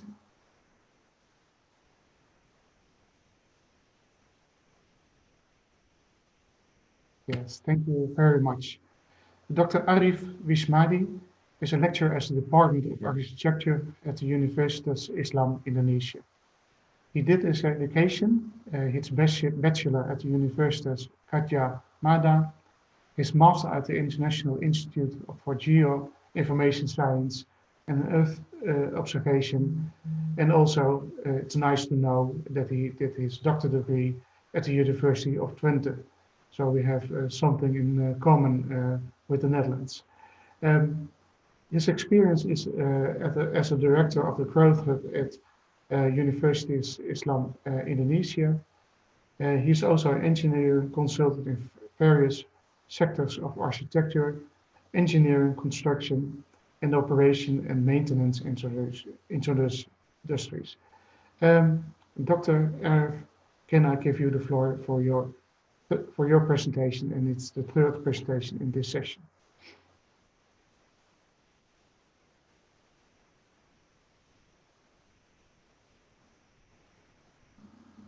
You are still mute, Dr. Arif. Yeah, sorry. Thank you very much, Professor Ian. Time is very limited, so I will be very quick. So, very good morning in Enschede and afternoon in Jogja. Today we will discuss about three things. First, I would like to introduce the subject, and then second, I'm trying to explain about the blockchain using the Islamic science or Islamic knowledge. And then third one, I would like to discuss about approach of conducting this research. So the first, the problem we would like to address in this research is actually the difficulties to check a fraud, fake degrees, and false information in job application. Even though many online services are available, like LinkedIn, for example, the problem is still unresolved. In this case, the centralized database is the main flaw on its vulnerability of single point of failure. Now, the blockchain technology presents as promising solution for such a problem. One of the main features is the immutability. However, in the real life, the adoption is facing the reluctance of governing body due to the possibility for them of losing their power. Among many stakeholders in job market, architecture, engineering, construction, operation and maintenance, or ICOM industry is the most influenced group as they receive the highest allocation of the state budget in almost every year. So this is important to disclose the perspective of stakeholders who may become a strong blocker for adopting the solution. This information on who will support, who would reject or have no care would help us in formulating strategy for adoption. Moreover, the acceleration of the blockchain solution would also avoid a fraud of a portfolio that affect the quality and safety aspect in various types of industries. Therefore, the purpose of this research is aimed to compare the old system with the blockchain-based solution. However, we will focus on the response of the stakeholders. Well, yes, according to this slide, it is quite promising, but again, we may face a strong blocker from the current governance and the stakeholders. To address this issue, the first thing to do is educating the stakeholders. In this case, they are not a technical guy. So we have to change our language. Well, as Indonesia has more than 90% of Muslim, I would like to share the concept of blockchain using the science of Islam or Islamic science. Okay, when we were just learning, surprisingly, we were disclosing that the blockchain is actually not entirely new concept. Instead, it is an old concept applied as new technology. So let me explain. Here, I would like to share the blockchain concept and then blockchain component using Islamic Zion terms. The first thing, the miracle of Al-Quran is immutable. Immutable. The immutability is like the idea of blockchain ledger to remain permanent, indelible, and unalterable. So it has similar concept. So the concept of decentralized or distributed, the first concept. Yes, Al-Quran is distributed, decentralized, with a network of hafiz. Not only books, not only apps, but hafiz. Hafiz is the memorizer, the guardian. So it is immutable because no single point of failure. Currently, millions of people could memorize entire content of Al-Quran. So you have to hack all of them if you want to alter in their heart, in their mind. And then the consensus concept is also there. So you have to recite the same with the prophet. So this is the consensus. If you have to recite exactly same with the prophet. So the chain of teacher should be proven and maintained. This is the example, one of the Hafiz.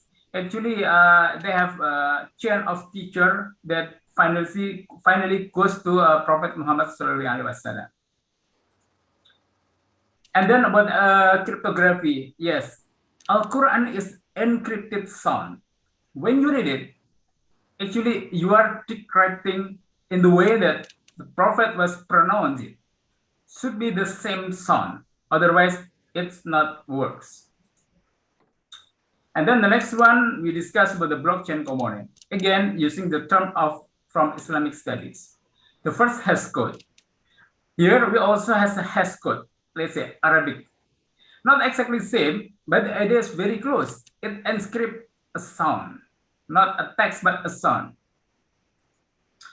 And then about the ledger, we also have same concept ledger, which is chain of teachers, chain of narrator, or in Arabic, we call it sanad. Exactly same with the concept of ledger. And then the next one, here we have an exact same ideas of Merkle tree. So Merkle tree is arrangement by which the hash code are managed.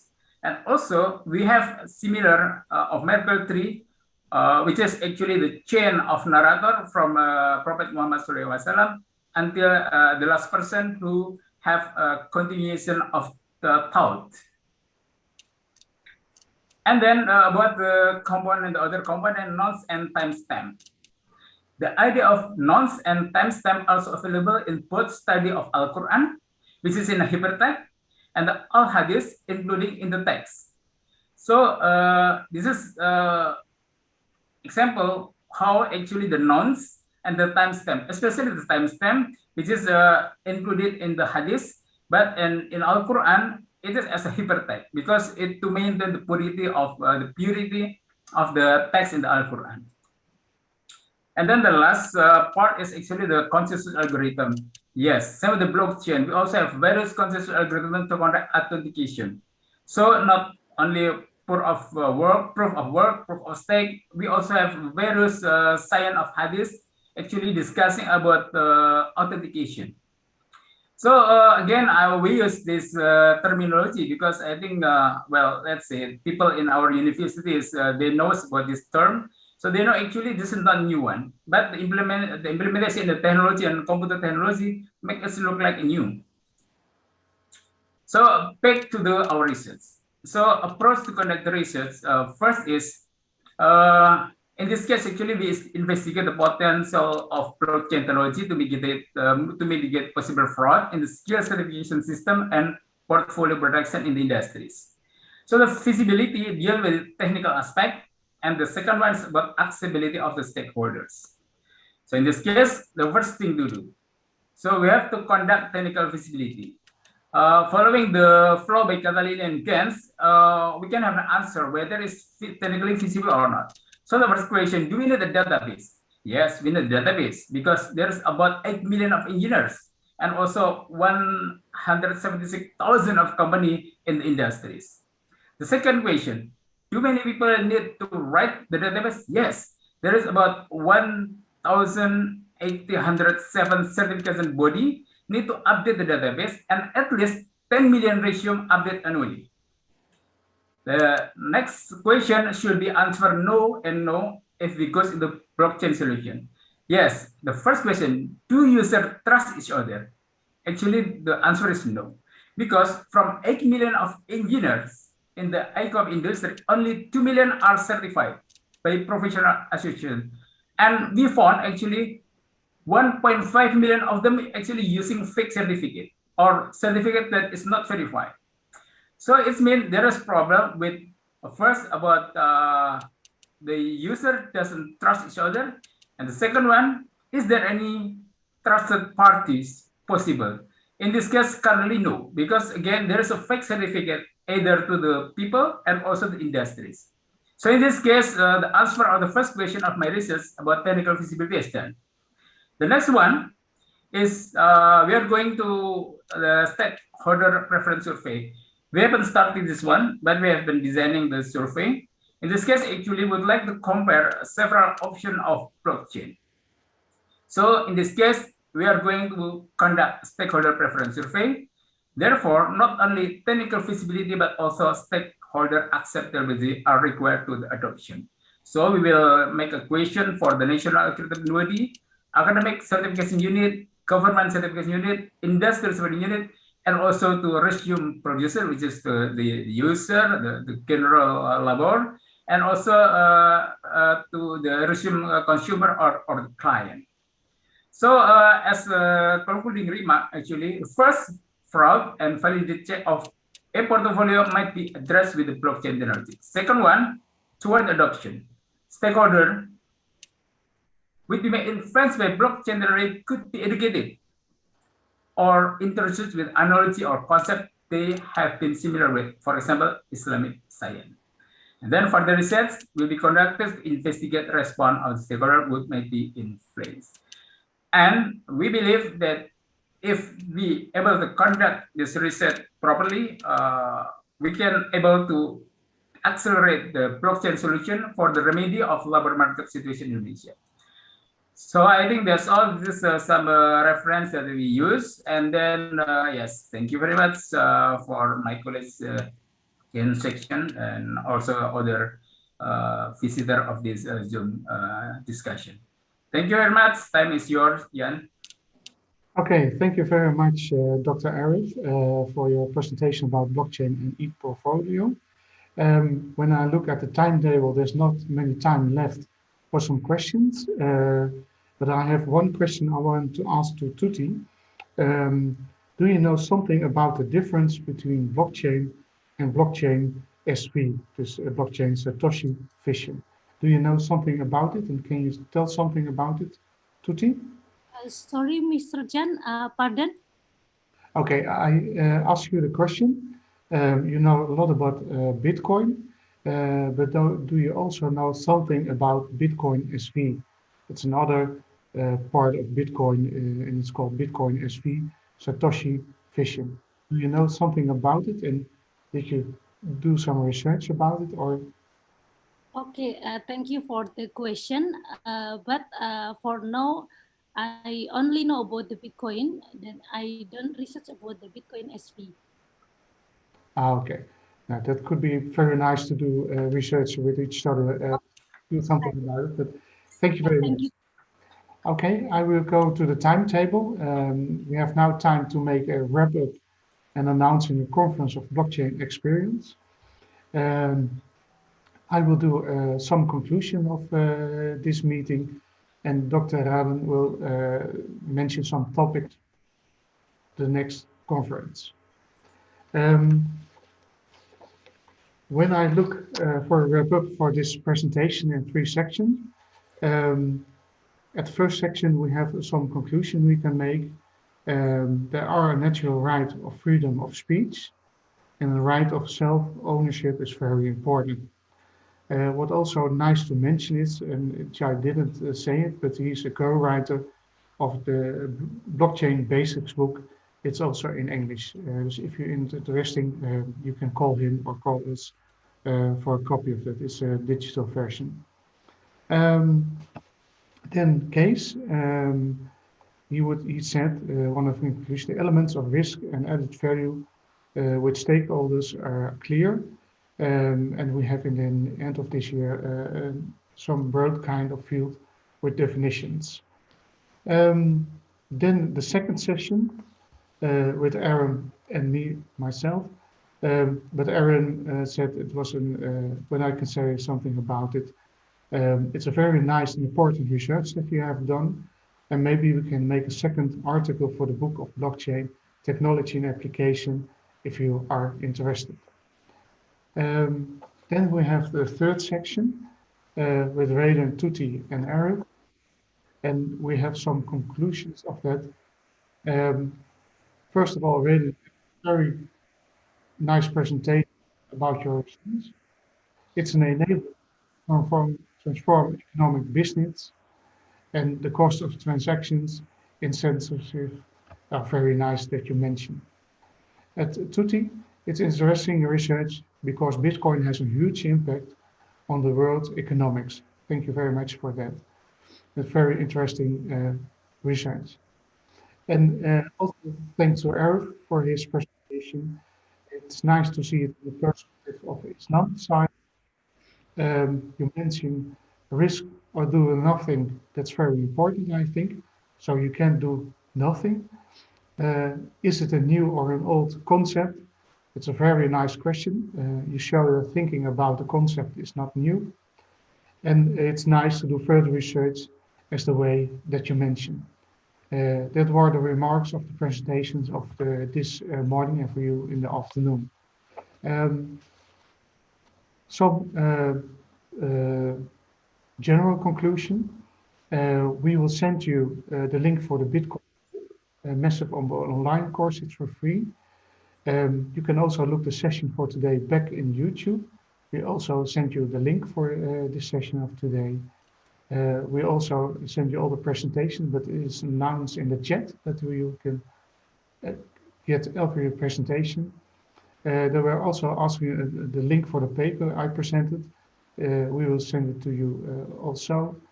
And if you have any interesting topics for the next Congress or interesting fields, let me know. And now I give the word to Dr. Ruiden for maybe some topics for the next conference. Okay, thank you, Professor Jan. Well, personally, I'm very happy with our event today, Colloquium on Blockchain Experience. We had several talks in blockchain with quite diverse topics, from finance to portfolio to freedom of speech. That the talks show us that blockchain as a foundational technology is still developing. Various prospective applications can be developed to run on it. Okay. The question is whether we just want to wait and watch the development of blockchain and its application, or can we contribute to the development, either in the foundation or in the application? So before we come to the closing of the today event, Saxion University of Applied Sciences and Universitas Islam Indonesia proudly announced that we will follow up this event with an international joint conference on blockchain application and finance digitalization. So I think we already know that there's a lot of application domain that we can discuss with and implementation with blockchain, and we will conduct the conference on the first week of November, and we will inform you with the more detailed information later, including the call for papers. I think we invite you all to contribute and participate in the conference. So I think that's from me. I hope we can have a session again in the next quarter. Thank you, and now we are going to the closing. Please, Ms. Dian and Ms. Ngo. Thank you very much, Professor Yan, Professor Dr. Teduh, and also all speakers who has given the inspiring. I believe that it is inspiring for all of you and will be strengthened in terms of your expertise and also your interest. I believe that. So thank you very much. And please give applause to all of the speakers here. And you can give also virtual applause. Yes, thank you very much. So we will continue our sessions. Now we will welcome for the closing speech, Mr. Sande Rendering, the Director of School of Economics, Finance and Accounting from Saxion University of Applied Sciences. So please welcome Mr. Sande. Mr. Sande. Thank you. Thank you all. I very much enjoyed the conference, and it's nice to see that it's so actual, partly in view of the numbers of the participants, of course, but also the topics covered. As you see, organizations are faced with rapid and major changes, so organizations will therefore have to develop rapidly in the fields of digitization, but blockchain in particular, in order not to lag behind in all the social developments. Only accelerate and cannot stop, as we also have seen today. There is a nice statement for that in the Netherlands. It says, I was looking at the ball and suddenly it hits me. And that is why we precisely now need to think about what blockchain will mean and the consequences thereof for organizations. Otherwise, you will lag behind the facts. And to achieve this, we must be aware that no organization is bigger than the problem. So you can opportunity, and therefore it's an honor that we have organized this conference together with Universitas Islam Indonesia. And that's another great step into the future to intensify our friendship, our partnership, and our relationship. And given this successful conference of today, we will certainly succeed in that. I have confidence in that. So thank you all, participants, presenters, for this cooperation. And let's continue to do that for the future. And I'm looking forward to more events. Thank you very much. Thank you very much, Mr. Sande. So please give applause. Thank you. Thank you very much. Now we will continue for the last but not least closing speech from Dr. Sistarmanto Adinandra, the Vice Dean for Religious, Student and Alumni Affairs, Faculty of Industrial Technology, Universitas Islam Indonesia. So please welcome Dr. Sistarmanto Adinandra. Okay, Assalamualaikum warahmatullahi wabarakatuh. Goedemiddag in the Netherlands and good evening in the all colleagues in the Indonesia. First of all, I would like to say hello again to all my colleagues at the Netherlands. It's been a while since I visited Enschede for a long time ago. Little bit information that I traveled routinely at 2007 from Delft to Enschede to do my internship actually. So most likely I always pass the building of Saxion University. But anyway, the honorary speakers and all participants, ladies and gentlemen, Mr. Sanders, I believe that all of you enjoyed the colloquium about the blockchain and experience. I get a lot of knowledge about internet censorship, added value of blockchains, economic concept, application, and about how Islamic science and blockchain are connected. It's really interesting in my opinion. And I believe this is just the first step towards many more discussion and questions, many challenge open towards the acceptance and application of the blockchain itself. And I observed that from the excellent presentation and active discussion, I can conclude that the purpose of the colloquium have been accomplished. And again, I would like to pay my deep respect to all participants of the actively questioning the presenters. And I believe that this is not enough. We should continue again with more colloquium. And I think considering the very broad topics of the blockchain, maybe we can split into some section of the blockchain and we focus on certain aspect of the blockchain, okay? So that, again, the concept of blockchain can be more widely accepted in the society.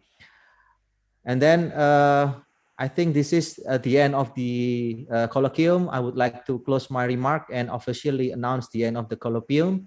And I'm wishing more collaboration between Universitas Islam Indonesia and the Section University of Applied Science. And Dr. Teduh already mentioned that we will plan a conference, and hopefully before the conference we can have more colloquium like this, because yeah, this is, I think, the one of the advantage from that we get from the pandemic, that we can do a webinar or colloquium online. And I hope the future collaboration and colloquium will be more interesting and give us better knowledge about the blockchain itself. Thank you very much. Assalamualaikum warahmatullahi wabarakatuh. Waalaikumsalam warahmatullahi wabarakatuh. Thank you very much, Prof.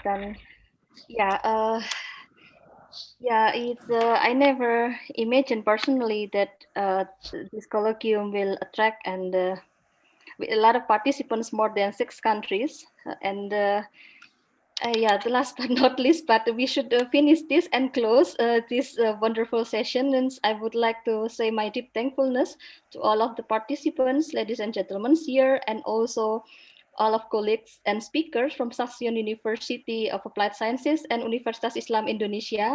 And I hope we will see us soon, virtually or face-to-face. Okay, thank you very much, and stay safe and healthy for everyone. Thank you. Assalamualaikum warahmatullahi wabarakatuh. Waalaikumsalam warahmatullahi wabarakatuh. Thank you very much, all of Thank you. you. Thank you. Together, Tutsins. Bye. Bye. I would like to remind all of the participants to scan the QR code as the requirement to get the e-certificate. You might simply scan the QR code, put your name and email address in the form, then we will send your e-certificate right to your email address. Just make sure to write the name and email correctly, or the certificate will never come to you. Okay, so here is the QR code. You might simply scan, or you might also type the SID/blockchain certificate. Once again, thank you very much for your participation. Have a good day and bye-bye. Bye. Bye. Bye-bye. Thank you. Well, thank you, Mark. See you. Thank you. We will Bye. continue our collaborations for sure. Yes, thank you very much, dear. Thank you very much, Professor Yan, Chai. You're welcome. Yeah, Mr. Sanders, and yeah, Mrs. Anka, and also Kis. And Okay, Dr. next time we meet on site. Yeah. Yeah. Hopefully, yes. Hopefully. Yeah, we will see in November. Yeah, inshallah. Yes. Thank you very much. Thank you. Very much. Thank you. Bye. And Bye. For having me. Bye-bye. Bye.